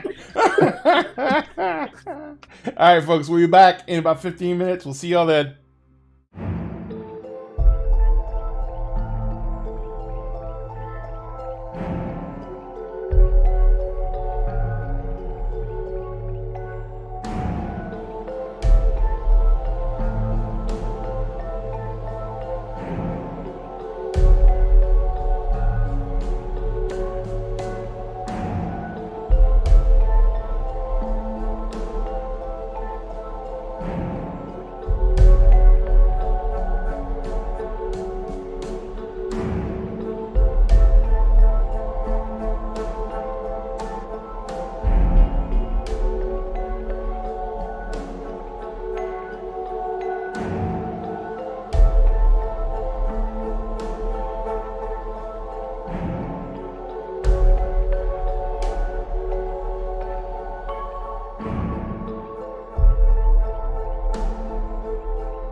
Rose is not going to wear camo. Rose is not wearing camo. Will Rose wear flannel? Rose actually likes flannel. They're very comfortable. Okay, then Bay will get Rose to wear flannel. Oh, I know what happened. Join the gay squad. I mean, she still spins flannel all the goddamn time. Oh, wow. There we go. Now I'm Rose. No. The cameras were all adjusted over, and I realized because when we had that momentary loss of internet, it shut off the cast chat in our call, which caused all the cameras to shift over a little bit. So I just had to fix it, and it's fixed. That'll do it. Yes, Rose wears flannel. Rose wears flannel. She will not wear fucking camo. I mean, Bay doesn't wear camo, so it's fine. All right. So, Pandora. Hello. What time do you wake up? Probably around like 9:30. Okay. So you wake up, you see the note from Bay. She's already headed off to work. What are you gonna do? Because you don't really have anything to directly do. The gym is opening, but it's not really open. I mean, like all the local wares who know about it from friends, they are already signing up for memberships, and they're already everything's working out. For today, there's a plan that was discussed in kind of like a group chat that's going with people organizing stuff, to go to a chop shop to like haul stuff around. Yep. You're basically gonna do an Iron Man in the junkyard. Yes. All right. So So, what is Pandora gonna do for the day, for the morning, other than take herself for walkies? Yeah, so it starts with walkies, while listening to music, which is mostly like older, like dad rock, so like Aerosmith, Guns N' Roses, Bon Jovi, all that good stuff, and like taking pictures of random stuff like birds and like squirrels and stuff and sending them to Vera, because Europe is several hours ahead. She's not up quite yet, but like she'll get to see it. And then she gets a bagel sandwich because it reminds her of being home in New York, and a smoothie from like this one particular shop that like their bagels are really good. And then you can even say it's like a New York style bagel shop in Seattle. It's called Coast to Coast Bagels. Yes, I love that. And so she, gets that stuff and loops back home, and is, texting, making sure like how many people are going to the junkyard, and reminding everyone like no Krinos because we're in broad daylight, but you can go Glabro if like you really want to. But like the challenge is like, okay, how roided out are you just normally? Like bunch of fucking powerlifting for fun. Yes, just powerlifting, fun and bragging rights. Yes, well, 100%. And so she changes into some stuff to go to the gym, and decides to make coffee anyway to maybe go to the Couch and Quill and bring it to Bay just in case Bay needs some like nuclear level coffee that will probably keep them up for 3 days. Just in case, you never know. I mean, we have tea that will do that. But it's not the same. It's not the same as like pure. It doesn't have that level of toxicity This is that's worse. needed. Like we had Swiss Miss hot chocolate together. We were gossiping because we don't have fancy schmancy chocolate. We've got Swiss Miss. We're making it work. And so like probably like jogs to the gym is like kind of a warm up. Mm-hmm. And there's like a group of people on the stream. I'm fixing it. Oh no. No, we're just having small technical issues with for once. Now I'm Am. You're me. Am. Oh my God, M is me, and I get to be Bay. All right, so I'm gonna go pick up a semi truck, and we're just gonna throw it across the parking lot, and then we're gonna go get a can of Chef Boyardee and just eat it like a heathen. I'm the pressure painting. All exactly. Emrys cast Dad Bod Fireball. Dad Bod Fireball. Dad Bod Fireball. And then I'm gonna go for walkies and call my goth vampire girlfriend that's all the way in Spain right now. I'm gonna be absolutely mean to like the two hot Fae guys that's in my house. Oh yeah. I gotta bully them. I'm a mean lesbian. I have to bully them. I'm gonna bully the shit out of them. Because I wear the pants in the relationships. 100%. They're my pants, baby. My pants. My house, my pants. All right, we're all fixed. Oh, dang it. That'll be a fun knockoff episode. Have everyone play body everyone swap? else's character. Body swap. Just body Magic. swap. Magic body swap. Who wants to be like the useless character? Who wants to be No, it's not the useless character. Who wants to be the funniest motherfucker on the street? Oh my God, Bay, why do you sneeze so fucking much? Oh my God. I think my nose fell off my face. I imagine it would be like having an able-bodied person go into the body of a person who is chronically ill. Oh my God. Yeah, that's pretty accurate. That's pretty accurate. Yeah. I was gonna say the funniest switch would be Bay and Pandora. Oh, that'd be hilarious. Have Pandora be like allergic to everything, and Bay can just lift cars. Yeah, Bay can just lift cars. Okay, so Bay is Emery's. Emery's is Rose. Rose is Pandora. God, what would Rose do being like 6'7"? All right, come here, you little shit. She'd be drugged with power. She's just scruffing Finn every 5 seconds. She's got Aiden, she grabs this Aiden and Finn by the backs of the cars and lifts them up and says, "If you thought it was bad before." I got a dump truck of an ass now, and I got muscles. Thank you for confirming that Pandora has a huge ass. That is not canon. Truck. You can bounce a quarter off of it, and I know because I've done it. Pandora's built like a brick shithouse. Of course she has a dump truck. She's got 2 redwood oaks for size. Like, oh, 100%. That shit is thick. Pandora does I'm not sorry. skip I leg kind day. of just want this as an episode now. It's better than Spock Emery's. It's better than Spock Emery's. I cried so. Emery's pretty damn good. I cried so hard during that whole fucking episode because I'm just like, I hate it. I think I kept saying I hate it that whole session. When you weren't saying out loud, you were saying it in chat. Like, my only thing that I would want from it, if Bae gets to be Emrys, is I want Bae to meet the dragon. She would? Oh my god, Kilgara would have a new headmate. That's right. I want Bae to be able to talk with Kilgara and be like, buddy, I need you to explain why the fuck I'm allergic to magic. Can you fix this? What is Can happening? we talk? Holy shit, man. Whew. Oh, okay. So That would be our beach episode. We're at session 49. That could be like a session 50 special. sure, we can do it next week. No, it has to be session 69. Oh. But that's so long.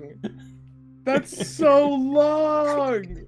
We Besides, didn't wait. the 50th episode can be like something like that, and 69 can be something even weirder. Okay, but Oh my god. Oh. The 69th episode can just be the consummation of the entire Do you polycule. really want Emery's? Do you really want Emery's to deal with pregnant Rose and then go into labor on episode 50? Considering the rate that we are going. It is some episode 50 shit. Let's be real. Oh wait, if we do that, then whoever's in Rose's body is going to be pregnant with baby Faye Jesus. Yeah, that's why I'm like, are you sure you want to do this on episode 50? I mean, we could do it as an after effect of, like, baby Brisket gets born and causes chaos by Yes! Oh my god. Wait, let me make Rose go into labor real quick. That's fine. Cool. Let's pop this baby out. Oh my god. If we do that, Emrys has to have the quantum leap moment where he looks in the mirror and, oh boy. And Emery's just dated us both again. If there's one thing I'm good at, it's showing our age. He's pointing out the road. That's right. All right, so Pandora. I wrote it down. I wrote down who's going to be who at the swap. Yes. Oh, I didn't know that was canon. That was just people yelling things out. No, we got to do it now. It might not be like next episode immediately, but I think it would be cool. But if it was that like... would mean we would have to swap our sheets around to everybody. We would. Ooh. But you would That also would be cool because see- if you've never played the game before, you would literally not know what anything does. I'm so sorry, Which is y'all. perfectly in character because our characters wouldn't know what the fuck is going on either. Exactly. Okay, so we now have a plan for next week. Or for the episode directly after the birth of baby. 51 can be the body swap episode. I love that. I love Oh it. my god. All right, so sorry, now I'm just full of giggles. The GM and me, the evil light is just blaring right now. So back to Pandora having her wonderful Yes. morning. Yes. So you've checked out who all's going. Yep. You made sure the arrangements are still good with the place that you were going to go to. It's actually it's actually the body shop episode is definitely going to happen. Yes. It is the junkyard you're going to is actually owned by a werewolf. It's owned by a bone gnar by the name of Gnarly Dan. And Gnarly Dan is an old werewolf. And he is like a hippie from like the way back. And Gnarly Dan spends most of his days stoned off his ass.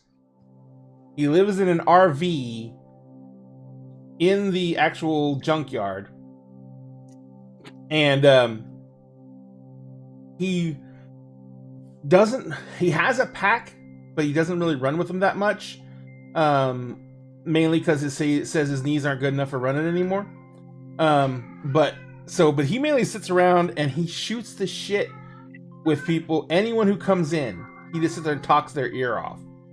So when you went to go like talk to him about this, you got there at like 4 p.m. to start talking about we can do this setup. You didn't leave until almost midnight.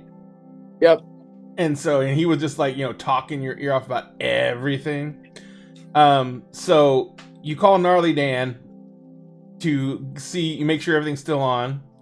And the phone picks up after like and he only has a like landline. He doesn't have a cell phone.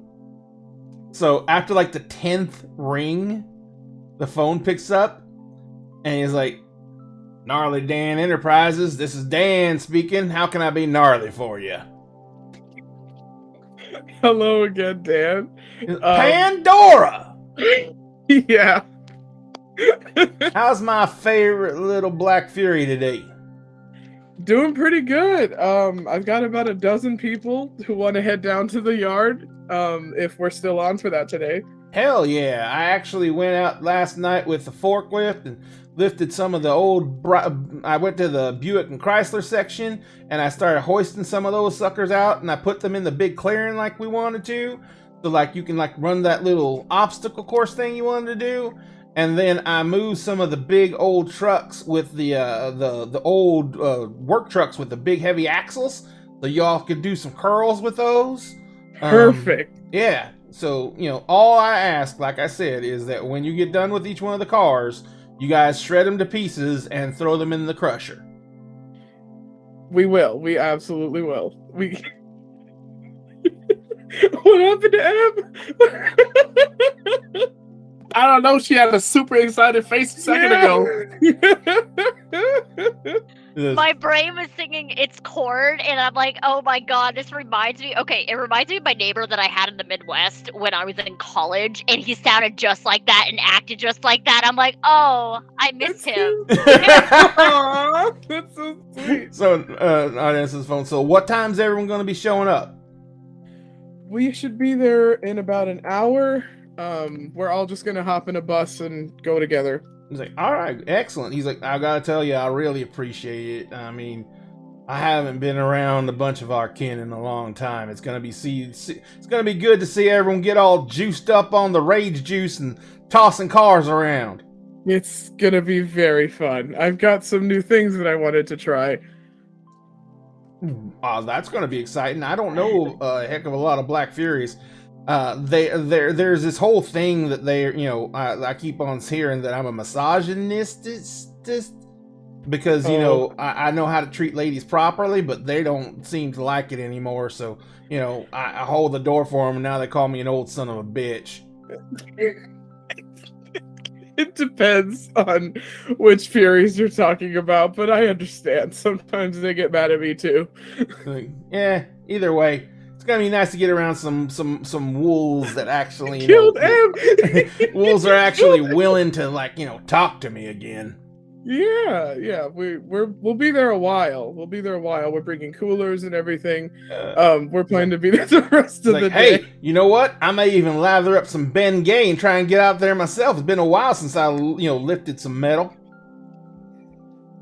I would love to see that. Like, oh, yeah. I don't know how much anyone would love to see that. I'm kind of called Gnarly Dan for a reason. All right, so we'll be there in about an hour. The bus is coming soon. I think we've got a couple stragglers left. He says, "All right, I'll see you by now. Then I'm gonna go like take a shower or something so I don't stink." Thank you. Click. Sorry, I'm just fucking dying, and it's so cute. So, you basically organize a werewolf field trip. Yep, it's a field trip. You get to Gnarly Dan's. The afternoon goes fucking great. Dan is surprisingly charismatic. And he honestly hasn't been in a lot of the local werewolf culture.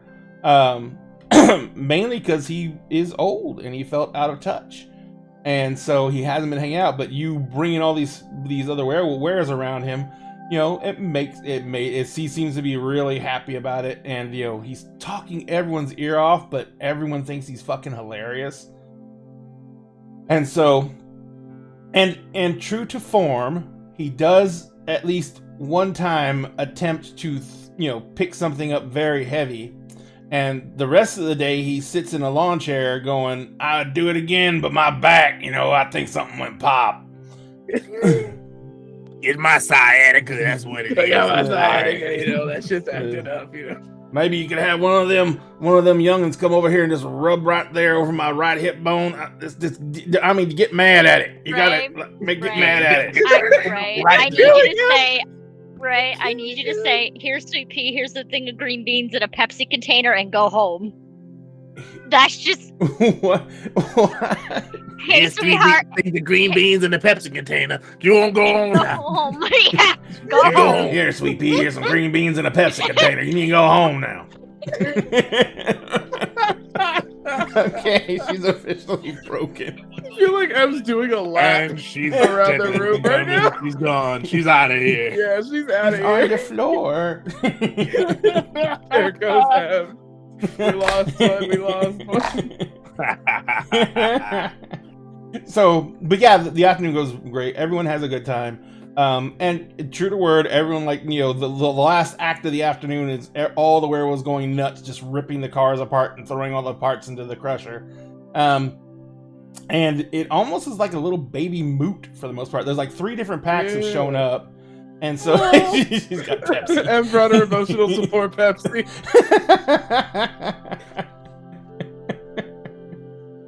And so, you know, but by the end of the day, by the end of the afternoon, you're like sore. You all pushed yourselves. There was a lot of contests, a lot of you know, pissing matches of who can do what. You know, a lot of like a lot of freaking throwing the tire rim as far as you could instead of a discus throw. You know, 100%. Showing off a lot of different gifts. That was also definitely because Pandora wanted to try Rend, which is ripping apart like metal and you probably saved that for the very end when you're tearing apart the cars. Yeah, it was just like, all right, it's time to go. And at some point, I feel like she would probably show up a little bit later, but the owner of the gym shows up to talk to Gnarly Dan about like him like bringing cars to the gym so that, you know, people can use them there. Because I feel like the gym is basically like a warehouse building. Yeah, it would have to be. You know, it's kind of out of the way, and it's this giant warehouse. They need a lot of space. And pretty much a dilapidated warehouse because they got it kind of like they got it really cheap because they wanted to make sure it was secluded and there's not a lot of big buildings out there that are still well maintained. Because you know the whole point of a warehouse is it needs lots of ease to transportation, so big trucks can get in and out. And this was something like some kind of facility out in the middle of the woods outside of town. So, you know, it's basically, you know, they got it for a song. It needed a lot of work, but it's exactly what they needed. And so now they can like do things like they can set up like stuff outside as well. like Dan can like bring bring a truckload of car axles and just dump them outside, and people can like do curls with car axles and shit. Yeah. And it's also a matter of like not wanting a building that was super like fancy and had a lot of high tech stuff, because the point is just like throwing shit and going crazy. Yep. So didn't want to be like paying more for stuff that's definitely gonna get broken. Yeah. So yeah, so the owner is probably talking with him about like, okay, here's what we want to do to start, and this, and everyone's just screaming in the background. Yeah. Actually, when the owner gets there, that's about time Dan's confined to the recliner chair, the lawn chair, and so the owner's like sitting on a stool beside Dan, and they're like negotiating. Well, Dan's got some young werewolf with her elbow, like absolutely getting in there.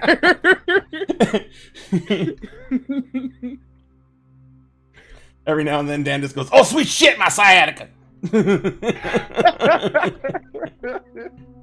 I think this is a very successful day.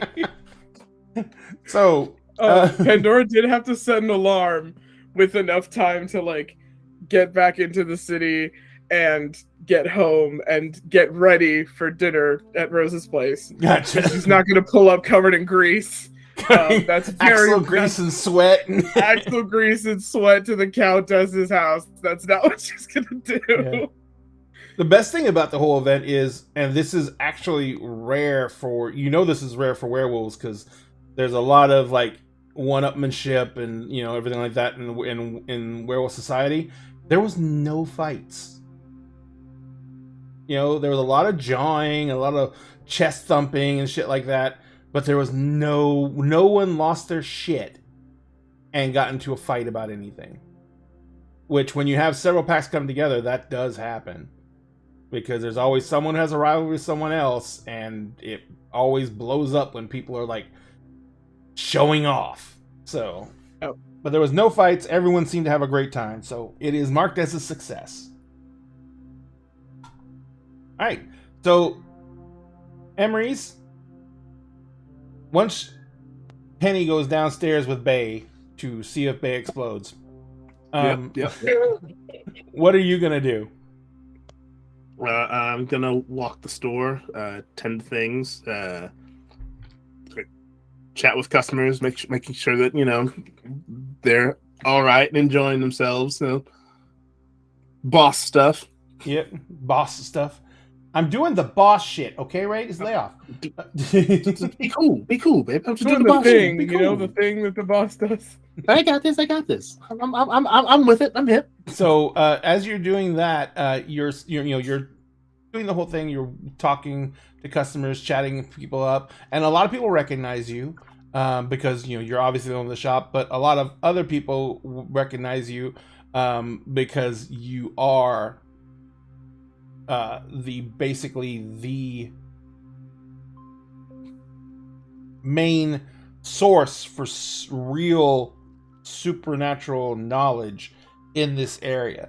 So a lot of people come up and greet you because you've done people favors here, both as a practitioner who helps like hedge mages, because a lot of hedge mages, their main issue is that they don't since they're not awakened avatars, they don't have the energy to produce some of the effects that they want to do, and that's how a lot of hedge mages get in trouble, because they try and find more strength, and that's when they end up making pacts with things and stuff like that, and things go very bad. You're very big on keeping people educated and making sure that they understand that there's limitations, and no one really understands what causes an avatar to awaken, because hedge mages know magic is real because they perform some of it. Yeah, but they still don't have awakened avatars. So it's almost there's a lot in the hedge mage community. There are certain factions that are very jealous of mages because they don't understand why them and not us. You know what I mean? So you try and keep things as educated as possible. You help hedge mages to get to a point where at least what they practice can be useful to them and to those they want to help with it.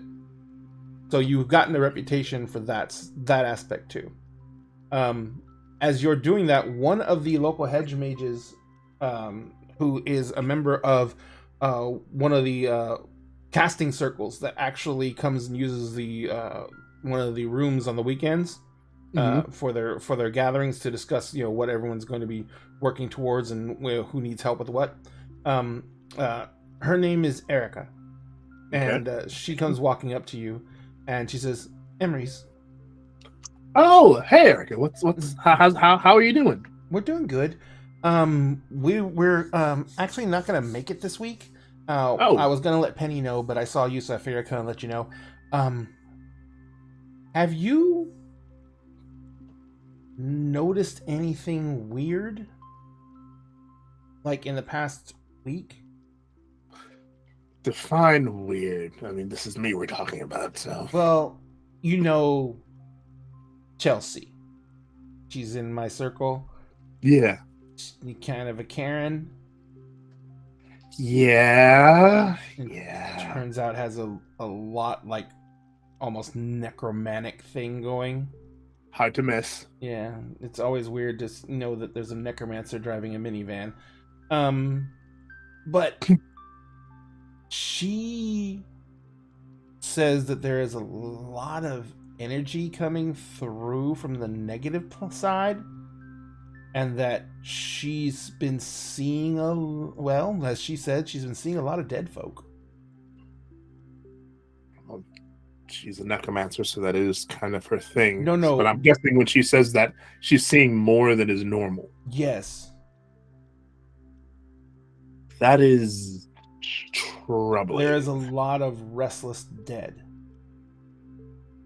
Restless dead. Yeah. Okay, that's. And I was just good. wondering if the big guns were aware of this in some way.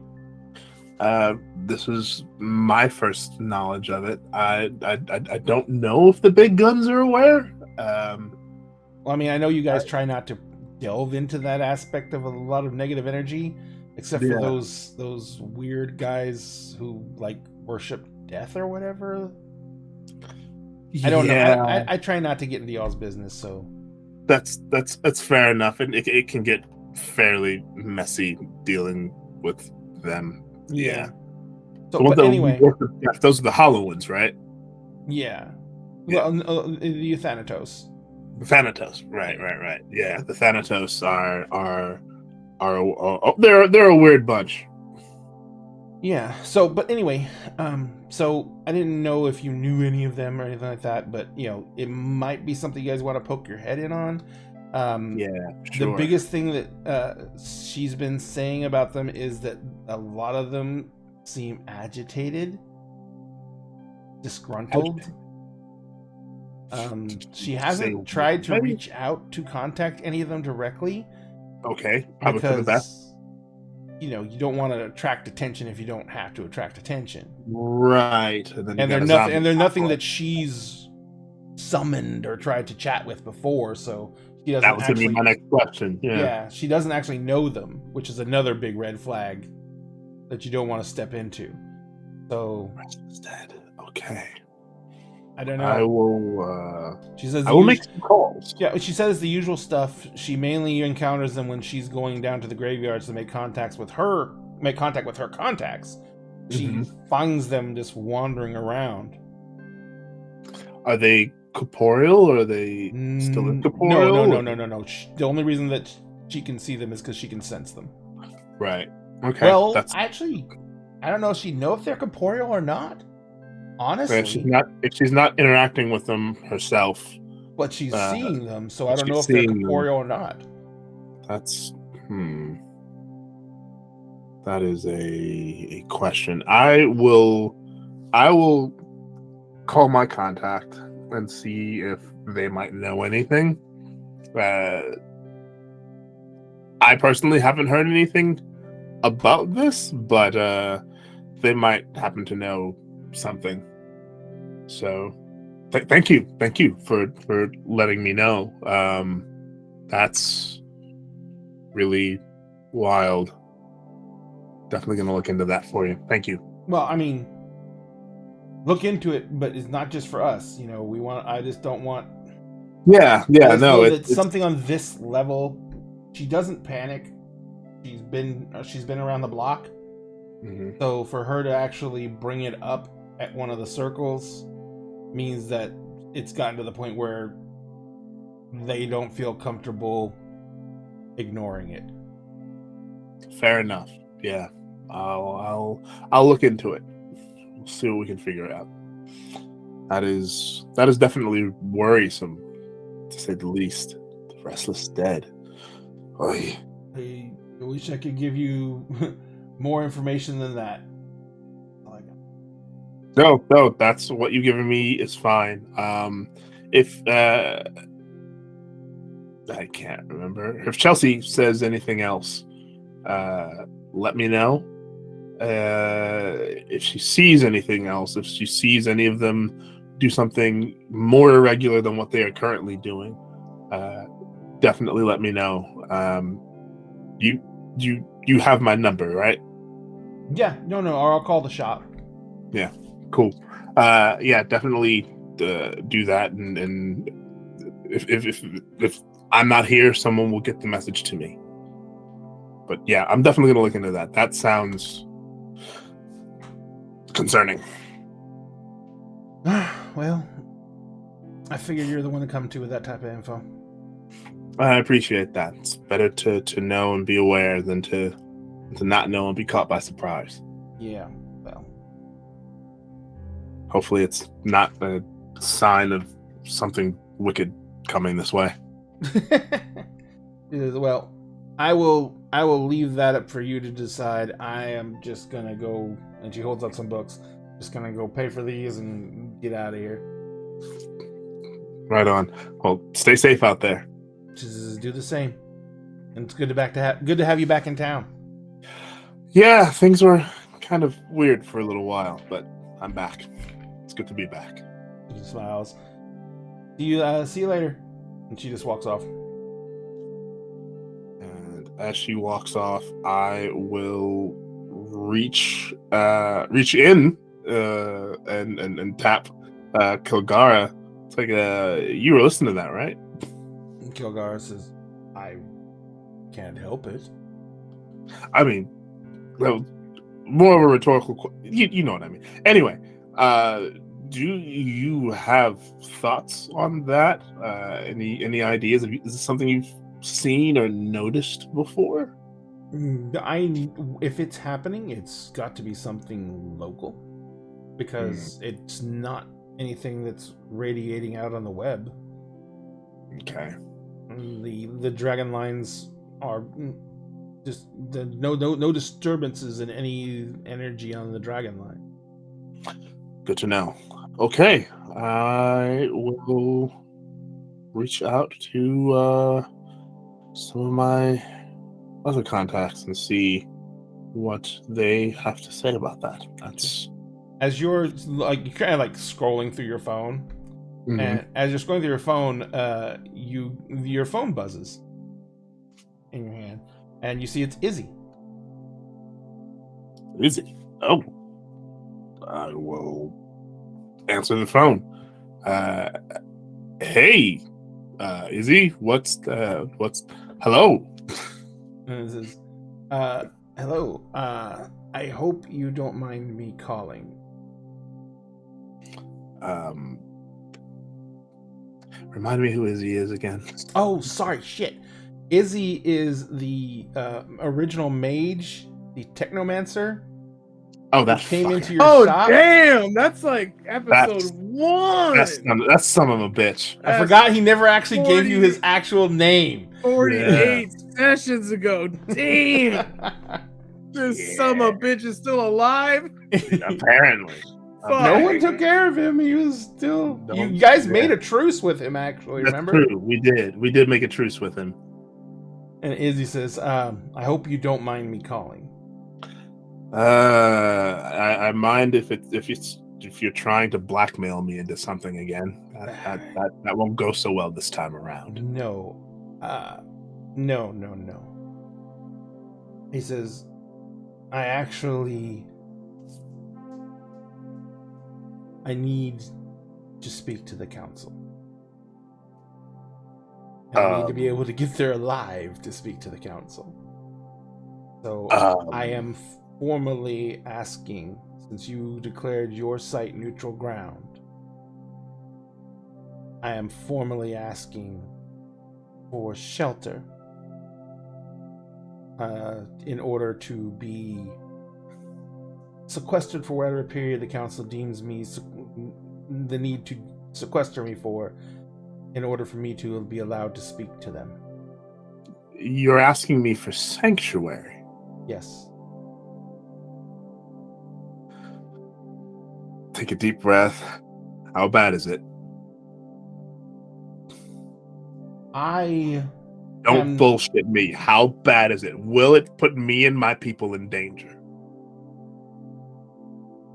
The technocracy will not like me speaking to them.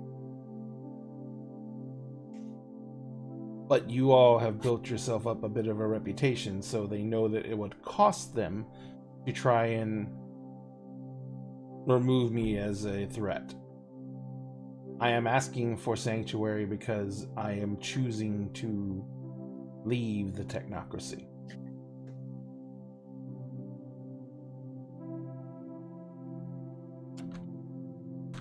Can I incite them over the phone?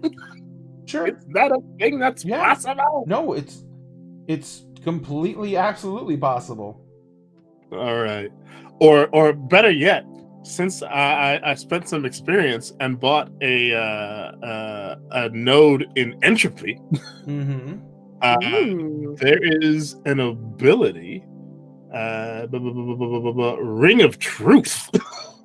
Oh. Ooh, Paladin tie. I don't know if I can use it in this way. Let me see. Oh no, I can use it to discover a lie. Haha. Mm-hmm. So I would like to try Ring of Truth. Got it. So go ahead and make me a roll. You're going to do this from a distance over the phone, which is going to add to the difficulty. But you have encountered him before, so it's going to lower it back down a bit. So your overall difficulty is going to be an 8. Okay. Okay. That's 1 success. That's 3 successes. Nope, that's 4 successes. God damn. There you go. All right. It just allows you to check whether he's actually stating a lie, correct? Mm-hmm. So he is not lying. He is absolutely choosing to leave the technocracy.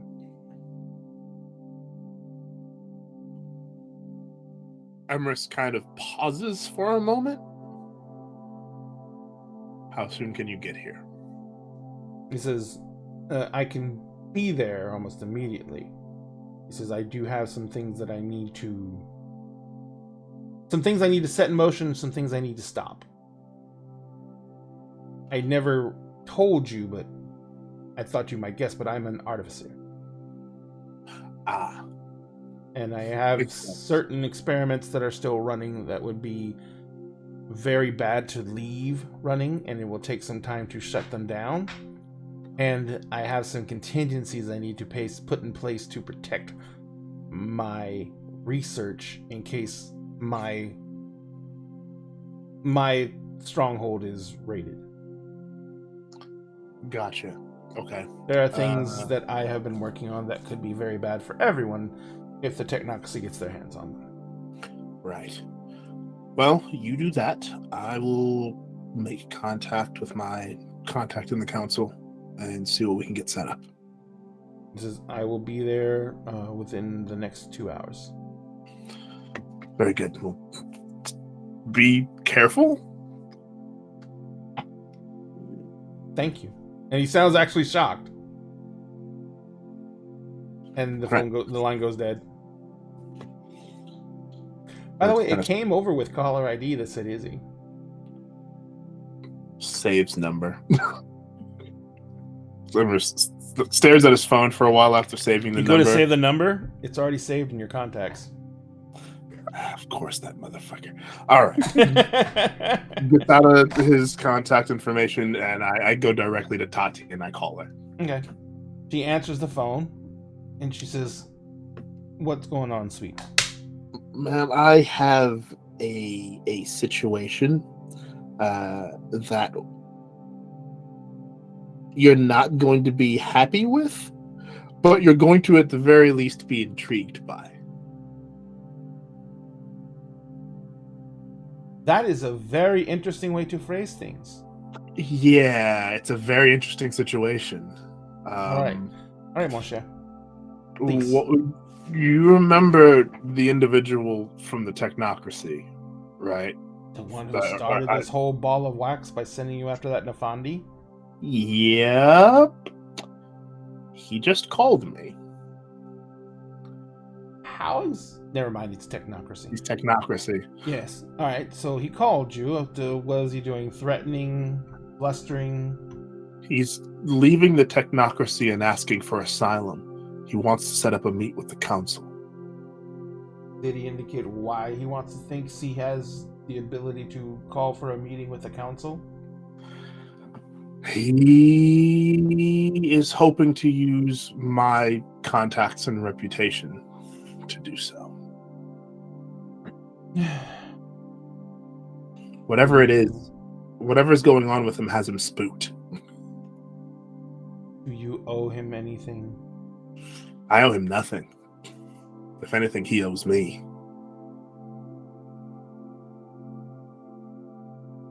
What do you think?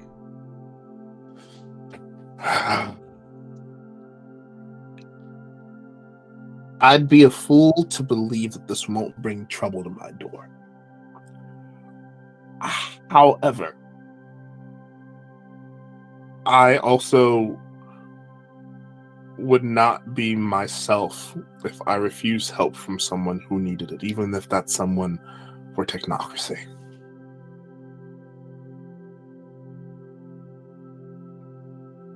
And maybe he's playing on that. If he is, he knows what that will cost. Right. If you're going to speak up for him, then I will make the connection. Thank you. He's going to be here in the next couple hours. Yes. Double down on the wards. If you need... I will also reach out to your local wardens. And I will probably, if you are willing to allow it, dispatch at least one of them to you. I'll allow that. Yeah, thank you. In that case, welcome to being a place of political asylum. Hell's bells. Said you wanted a neutral shop. Yeah. Now you're even neutral when it comes to politics. Well, if the Merlin can be anything, it can be that, right? I love you, Cher, but sometimes your good nature puts you at such risk. I know.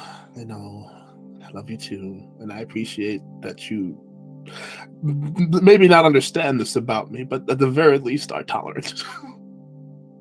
This is not tolerance.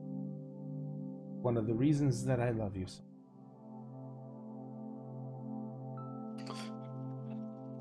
You can be the white knight that I never could. I don't know what to say to that. You're gonna make me cry on the phone, and I need to keep it together so that I love you too, Tati. I love you so much. Be good. I will always do my best to be. I know.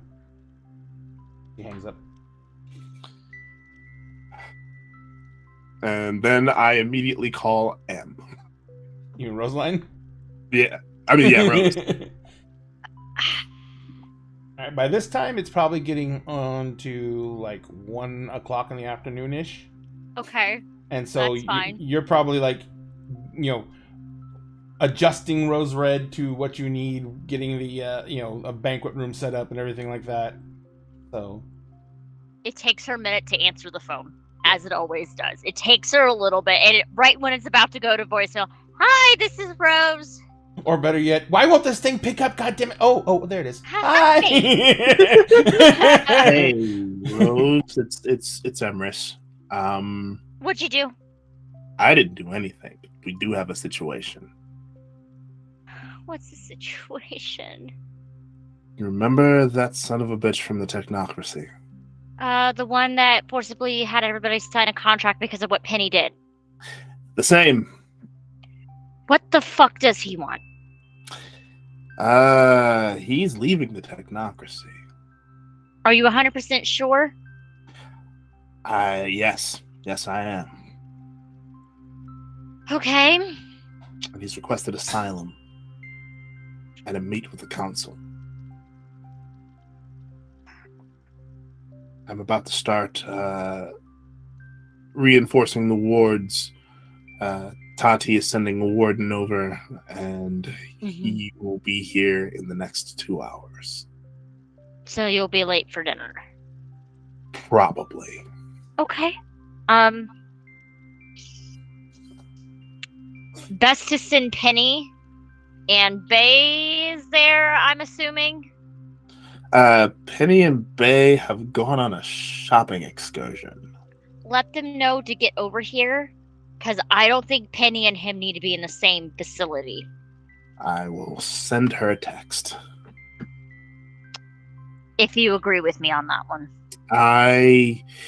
It is a subject of concern. Yeah. I'm pretty sure she'll try to shoot him. Send her here. Is she going to be on her best behavior? I really have no patience. There was something about a dress and an Aiden. And... Click. Hello. I call back. She hands the phone over to Finn. You finished talking. You finished talking to. Didn't take. You finished. Hey, Emery's. Hey, did Rose have one of her tech malfunctions or something? I guess. There's like a water spout flying out of the pool. I was like, okay, that wasn't there before. So what did you need? What else did you need? So yeah, I'm gonna send Penny and Bay over there. Because trouble with stuff. And Rose will fill you in on those details. I'm going to be late for dinner. Okay. Please tell Aiden to be on his best behavior when it comes to my daughter. She's yelling in Gaelic in the yard about if she acts up while she's here. I'm sick of this shit. These fucking whores. Finn's like, yeah, I'm gonna definitely reinforce that as he's watching you through the glass. He's like, oh yeah, she's like moving the water in the pool with like magic and making it fly everywhere. He's like, yeah, I will reinforce that in a very brotherly and cautious fashion to make sure that she understands that she should probably be on her best behavior. Yeah, that'd be for the best. Cool, but also make sure Penny's on her best behavior as well, because that's a two-way street there, and it scares the shit out of me. No, that's okay. That's understandable. Also, do you want me to make sure Pandora goes over there with you guys?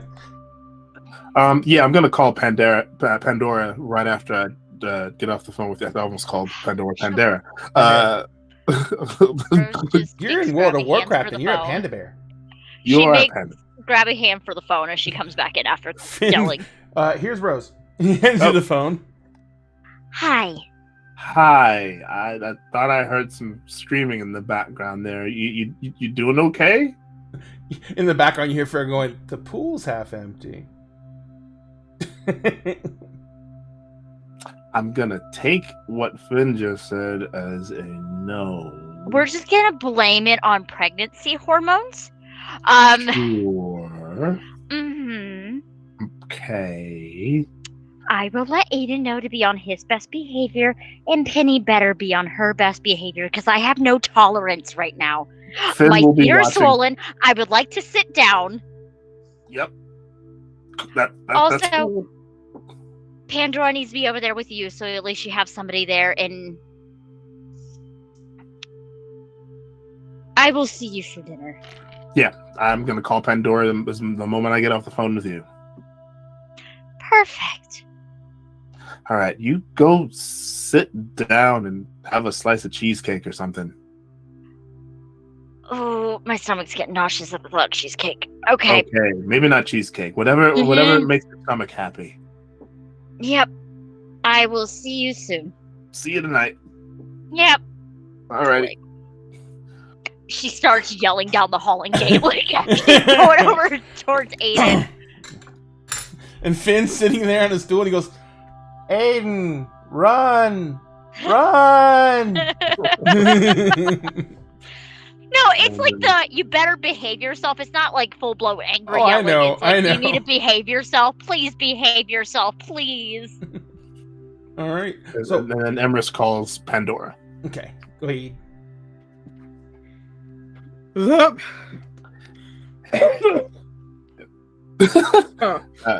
Was good? You doing okay over there, Pandora? You sound a bit winded. Oh, fantastic. I just threw an 18-wheeler.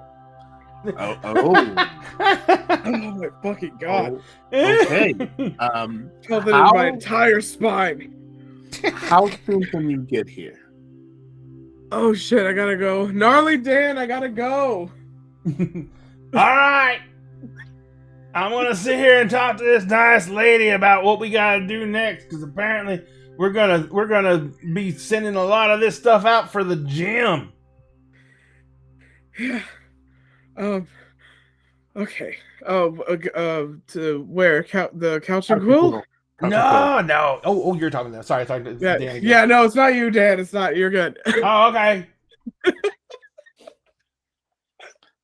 Yeah. Remember that guy from the Technocracy that kind of started the whole situation with Penny and all that business? Yeah, the wizard Nazi. Yeah, he's on his way here. Oh shit. Okay, I have this thing. You know the Hellboy movies, right? Uh-huh. Yeah, so you know in the second one, the The one where they spear, look like the elves and stuff. yeah, the spear that the prince has, like he stabs you with it and he breaks it, and then it finds your heart, even though it's broken. I have that now with my claws. I can break off a claw and it'll just find the heart. Even if I die, it'll find the heart. I'm going to stop you there, because here's the thing, Pandora. Okay. He's leaving the Technocracy and he's requested asylum. Okay, so it's like reverse alt-right pipeline. Yeah. What changed his mind? I don't know, but whatever it is has him spooked. Oh shit. Okay. I've already talked to Tati. She's making some contacts. He also wants to have an audience with the council. So I'm about to, the moment I get off the phone with you, I'm going to reinforce the wards here, and she's sending over a warden to help protect the place. Oh shit. But I would feel a lot better having you here as well. Oh yeah, if anything shows up that's not supposed to be there, they're dead. I'm so fucking hyped right now, dude. All right. I can be there in like 45 minutes? I'm assuming you don't want me to show up covered in grease. Like, I should take a shower, right? Probably, yeah. Yeah, I'll go home really quick. Cool. Okay, I'll see you then. Okay.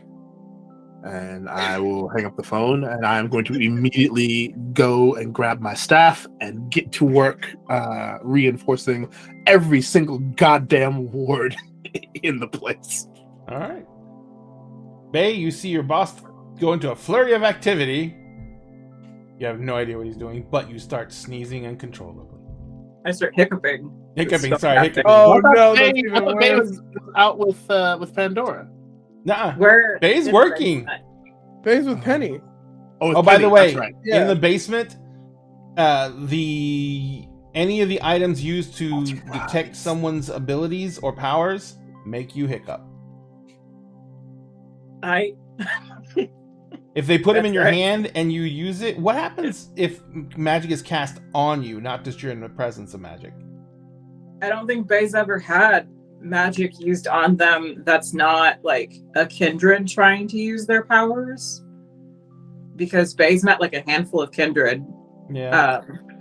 And I believe the one that Bay met is a Toreador. Was a Toreador. Yeah.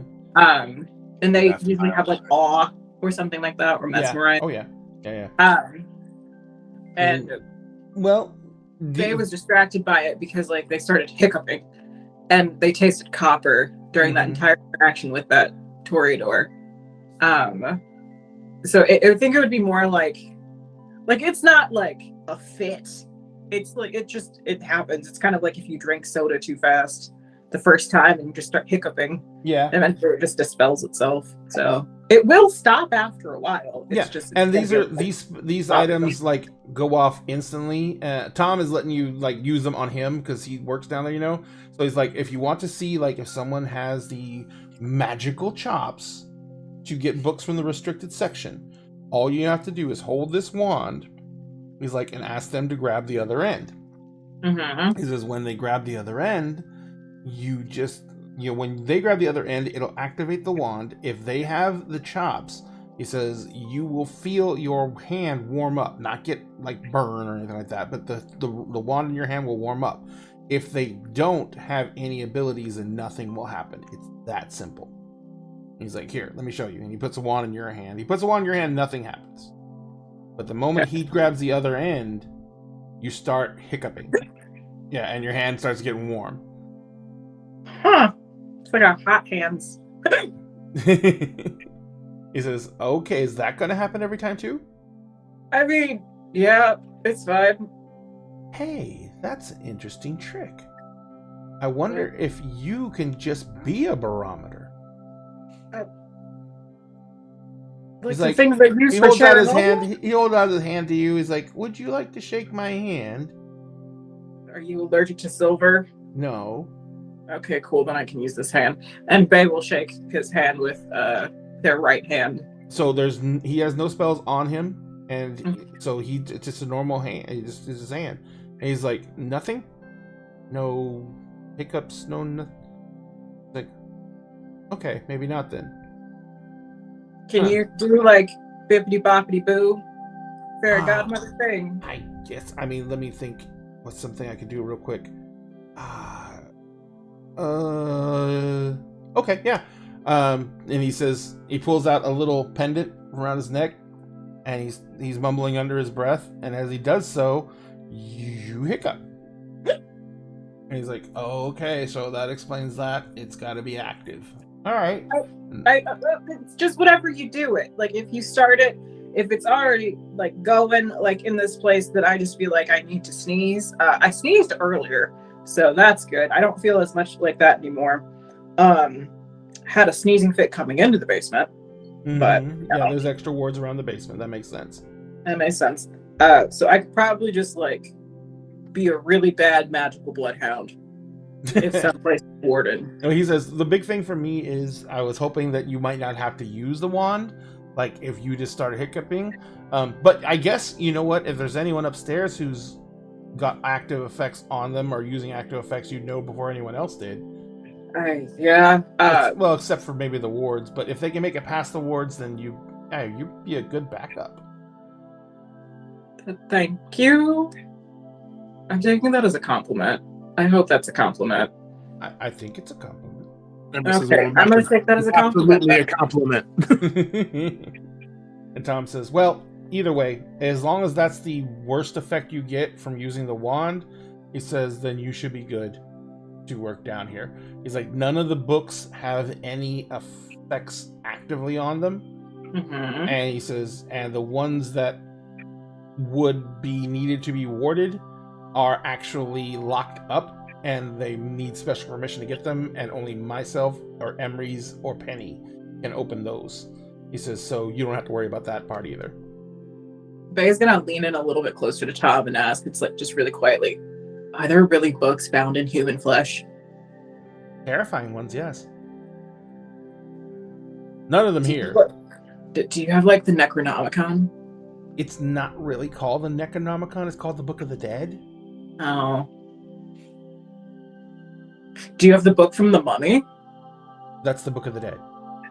Is that the same book? No. Oh. No. The Book of the Dead that we have is Etruscan. That's Egyptian. Oh. My childhood has been ruined in 5 seconds. All right, cool. Anyway, Brendan Fraser is still amazing. Ida Fahid is amazing, and that movie is every bisexual's dream. Correct. Ever in the background. Sure is. No one has ruined your childhood. It was still your awakening. Congratulations. For me and Bay. So like, how does it work if, like, do you just tell the not magic people that they can't be down here? Or that they need to do, like, they just need to find somebody? If someone comes down here and you're working and they ask to get into the restricted section, that's because they found out about it. But that doesn't mean that just because they found out about it that they deserve to go back there. It takes a certain level of skill and practice to be able to go back there. When you put the wand into their hand, the wand will be able to detect if they have used certain types of magic and been able to control those types of magic. If they have, then they have the chops to get back there. The other thing the wand detects, and there's no one down here because the shop just opened up, is that the other thing the wand detects is intent. So, does it, like, go ice cold if someone's on some bullshit? No, it just doesn't give you a reaction. So it doesn't tell you if anyone has bad intent. Because if they had bad and malice intent in mind, and we tried to detect it, they may have the ability to understand that that's what we're doing. So, like, why didn't you use this on me the first time I came down here yesterday? You didn't try and get to the restricted sections. You were just asking questions. Okay, so it's only if they come to go into the restricted sections. Okay, cool. And the restricted section, he literally points to that area that's cordoned off. That's like the shelves literally block it off, and it's like a cordoned off area in the back part of the store. And it's also the area that goes through to get to Emery's, the secret door to Emery's apartments. And he says the restricted area, he said, even if you attempt to go through the ropes or sneak in, you won't be able to get in. Huh. That's a neat trick. Like it will make you probably sneeze until you pass out. It's a temporal loop thing where you kind of get stuck. Oh. Yeah. And then one of us has to come let you out. And then it usually involves Penny wiping their brain and us leaving you, in the backyard somewhere if you wake up. All right. You get from the background. Crown of Magic is fun. I don't believe you.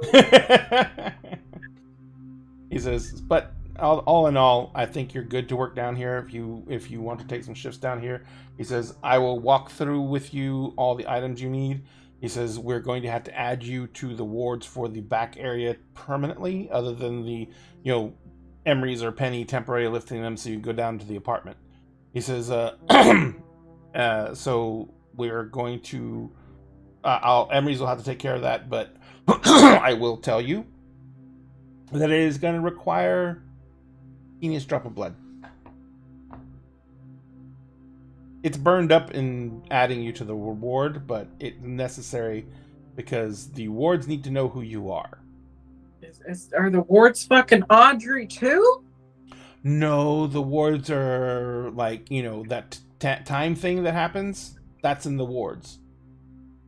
Okay. And there's worse things that happen if you try and go into Emery's apartments. That sounds like an awful time. Has this happened a lot? People trying to get back in there? Yeah. It happens like at least once a month. In the background, she's got your number now. Oh, God. I didn't imagine OG Gandalf would be that popular on the streets to have wizard groupies, but... No, they're not trying to get into his apartment. They're trying to get the restricted section of books. Oh! No one really knows that his apartments are down there, except for a lot of the... Well, actually, to be honest, a lot of the regulars probably have figured it out by now. Emery's never leaves. Oh, that's not where I thought it was like a Tinder date gone wrong. Yeah, don't ever know. Emery's has been engaged for as long as I can really remember, so. Pandora says she's hot, so I trust it. Alright. It's fine. She's fine. Like Probably not. Thomas says, if that's your thing, I'm not. That's absolutely up to you. Okay. I just got here yesterday, and I've had my entire world blown open, and found out I might have been eaten by some depressed entity of existence. So I'm just vibing, dude. I'm just here. Trust me. I don't know. I don't know if I could be any help in that because I was in the same boat. Okay, cool. It's not just me. Nope. Nope. Cool. It's half the eastern seaboard. And some of the west too. Either way, welcome to the team. We're happy to have you. We've been needing more help for a while. I'm happy to be had, I guess, unless it gets me killed, then I'll be a little bit unhappy about it. But according to Pandora, you just need a flying car and to chase some lightning. So he says he kind of just shakes his head. He's like, "If it works, it works. I don't have any idea about that. I just know that Emery's is a good boss, and." Yeah.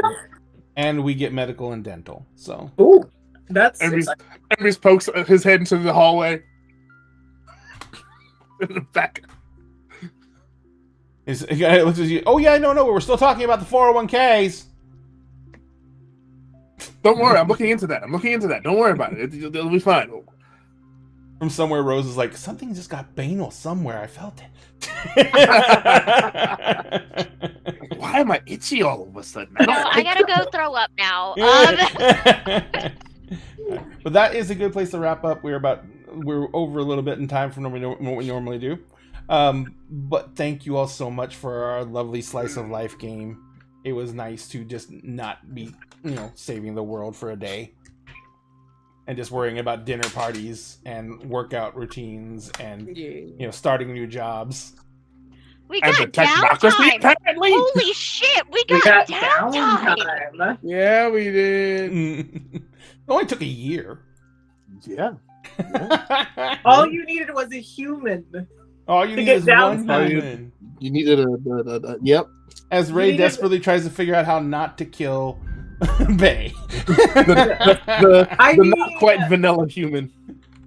Bay's just gonna accidentally commit a magical war crime. It's fine Magical because they're curious. Yeah, they're Batman and flannel. Bay's actually accidentally Batman. Bay's accidentally gonna become the first person to create genocidal weapons in the supernatural world. It's just called mailing a 1099 to all of the Fae. Oh my god! Oh no! Or worse yet, she's gonna get all the Fae's home addresses and send Jehovah's Witnesses to go ask them if they found the Lord and Savior. No, Rose is gonna blast them off her front lawn. Absolutely not. The problem is Rose will go outside to blast off her lawn, and she'll walk out, and her lawn's gonna be all unkept with weeds growing in it, and there's gonna be a broken down lawnmower in it, and they're gonna be coming up the driveway, and she's gonna go, and nothing's gonna happen because they're walking banality. Right. Worse than that. Those ladies in the mall that like to take surveys. Census takers or survey takers in the mall. Oh, and worse than that, you're gonna get squirted by those people who always try and squirt the fragrances on you. Perfume department. Rose hates it here. Anyways. Yeah, we need to get going. Sphinx, thank you so much for playing tonight. Where can people find you on the massive interwebs? I am Sphinx Akasha. You can find me on TikTok at CircleDM, on Instagram, Twitter, and Hive at Sphinx Akasha. On Tuesdays and Wednesdays, you can find me right here with Dinner Game, playing Emerald Sanctums and Kingdoms of Myths, respectively. every other Friday, you can find me on the Alex Bomb channel playing Initiatives and Intrigues. This week is Initiatives and Intrigues week, so catch us there. But on the opposing weeks, you can find me with the ADH Adventures channel running my own campaign, Agents of the Circle. We are in our final season. It is the Battle of the Bards arc. And the crew is an Anthem. They're about to enter the 36 chambers. If you know what that means, you know full and well they're about to step into the Wu. Wu-Tang Clan Financial, place for you and your kids. On Saturdays, we switch back and forth between Heroes Arc and Unlicensed Magic War Crimes. And then on Sundays, you can find me playing again with ADH Adventures in The Tale That Never Was, where I play Io Neota, who is my answer to What If Howl were a Kalashtar and his quarry was Calcifer. Dun dun dun. Milagros. Where can people find you? You can find me on the Starfield Monday nights and Saturday mornings, and then Here with Dinner and a Game Tuesday nights and Wednesday nights. I can also be found on TikTok. I'm finally posting on there more. I am starting up my Instagram this week if you want tarot and tips for storytellers. Ooh. And I am working on getting my Twitch up and running. Go to my Linktree. I also have my website finally set up if you want to read stuff that I've written. I've actually finally posted stuff because apparently to be a writer you have to let people read your stuff, which that's a thing. Horrible. But yes, that is where you can find me. Fountain Pen Fed pretty much everywhere. Everywhere. Thank you so much. Diamond, where can people find you? Hi there, I'm Madness Diamond, but since we're friends now, you can call me Diamond, and I spread wholesome chaos across the internet. On Mondays, you can find me on Beggar Street playing Vampire the Masquerade, where we are in Twin Cities by Night Chronicle 2. I play Arist Carmine II, a Ventru, and shit got real quick in episode 1. Holy fuck, we're a bunch of babies with guns, but it's okay. On Tuesdays, you can find me here playing Bay, the Human Hunter, who apparently is just going to be this group's Batman in flannel, because I'm a run with that shit and possibly create a magical war crime. But you know what? Fuck it. On Wednesdays, I'm on Jam Kitsune's channel playing a Final Fantasy Adventure, which is a Pathfinder 2E mod. And I play Hyacinth Leavenwood's the Vera Deadly Courtesan. We should be playing tomorrow. We might not, depending on weather and health things going on with the players. And on this Sunday, because we play every other Sunday, we should be having another Wild Sea adventure with the Verdant Waves over on Kingfish Crush's channel, where we'll be going into session 2, and I play Momo, the alchemist Mothrin, who is obsessively chasing after a flying ship, whether the crew wants to or not. And finally, where can people find you? You can find me under Starshard Stories or Starshard Story under most social media platforms. On Mondays, you can find me on Beggar Street for Twin Cities by Night, which is Chronicle 2 is our fledgling game, and I play Candy Poplar, our lovely Toreador something. She is something. She is a delight, and she's a sweet treat. She is a literal sweet treat. But she works at a strip club called The Sweet Treat. Yes, that's what she does. Yes. Yeah. Also on Monday nights, we're going into our final arc for Changeling the Lost, Bristol Lost for season 1. I did announce at the end of the episode, season 2 is going to take place in Washington, D.C. for Changeling Lost. Yeah, so fun times. Tuesdays, you can find me here on Beggar Street playing this lovely game. Rose is just tired. What? She's just tired. Oh my god. We're scrambled. Every other Thursday on a turn page 394 for Star Wars 5e, which is the game that I run a lot of Legend stuff, which is not canon because I don't care. This Friday will be the finale of the Exalted campaign on Beggar Street for the Coalition of Onyx and Gold, where I play Lena, our lovely Twilight Cast Sorceress. And our finale for Gamma Rangers on Cantrip Cast, which has been a fantastic 4-part series where I play Clarity Mail, our lovely Yellow Ranger, and then Saturday mornings you can find me back again on the Starfield on my lovely channel for Monster Hearts 2, which our third season has turned into Monster Prom Road Trip for some reason, but it's fine. It's fine. It is the literal season of she's gay, get in the car. Literally, we're That's all gay and we're all in the absolutely car. I love that. Oh, thank you very much. And also, if you want to support Dinner and a Game, you can find all our links in the link tree, as well as you can find everyone else's links in our chat right now on our Twitch channel. Remember, the biggest serotonin boost you can give any creator is just going and following some of the stuff they create. We do this because we have fun doing it, but if you like it too, that is a boost that you just cannot even imagine, and we love it. So if you can do that, go do that. If you can't, it's a-okay, because we'll keep creating anyway. Remember, Dinner Game, we always save you a seat at the table. If you want to support our table, there are lots of ways to do it. We're going to be leaving Twitch, though. So that's going to be that's not going to be a way to do it, but we are going to be starting our Patreon as an active way to support us, and it is in our link tree there. And if you want to join our Patreon, that would help us out greatly. We don't look for anything more than to keep paying the bills. We have a webpage we need to build out, which is, if anyone's ever built out an actual professional webpage for a store, it is not cheap. So we had to build that out, and that's going to probably be close to $5,000. So, we're looking to get things going on this and make sure that we can get the best possible repository for Dinner and a Game that we can have for you guys.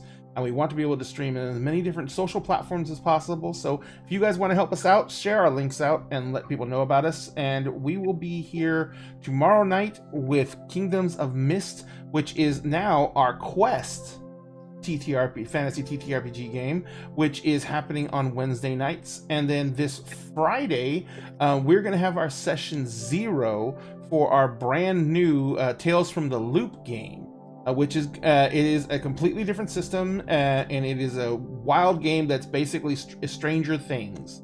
Our game is set in 1987. And so it's going to be badass, and it's going to be amazing. And if you guys want to be a part of that, come join us on Friday night. And other than that, please take care of yourselves. Do what you can to keep yourself safe. If you can social distance when you're at work or when you're out, do it. It may not be 100%, but it's better than nothing. And we want you to be safe, and we want you to come back and join us every single time you can. Please do what you can to keep yourself safe for us, because we can't do anything to keep you safe, and it makes us freak out. So who are we going to raid, guys? Perception Studio is playing City of Mist. I love Oh my City god, of I remember Mist. City of Mist. And thank you very much for the follow. Dismiss. I just bought that one. I am excited to learn that. Oh, I love City of Mist. I ran that City of Mist game for a little bit, and I would love to run another one. That game is amazing. Yeah, all right. Amazing. So we're going to go raid Perception Studios. They're playing City of Mist. If you've never seen City of Mist, it is another Powered by the Apocalypse game, and it is a very dynamic game. Basically, you play the physical aspect of a supernatural creature. You're a person, but you're also you're a Pegasus, or you're a ogre, or you're Batman. So it's weird, and it's great, and it's amazing, and I cannot say enough good things about it. Son of Oak Studios, who puts it out, has been a supporter of the show forever, so we love them too. So guys, go ahead and give Perception Studios a view, give them a follow if you haven't, let them know Dinner and a Game sent you, and we hope you all have a very great evening, and we will see you all tomorrow night for Kingdoms of Mist. Good night. Let me know when we're off air. What? It did the countdown again because I waited too long again. Oh, Run. no. That's okay. 2, 1. Good night. Bye. We're ready. Let me know when we're off air.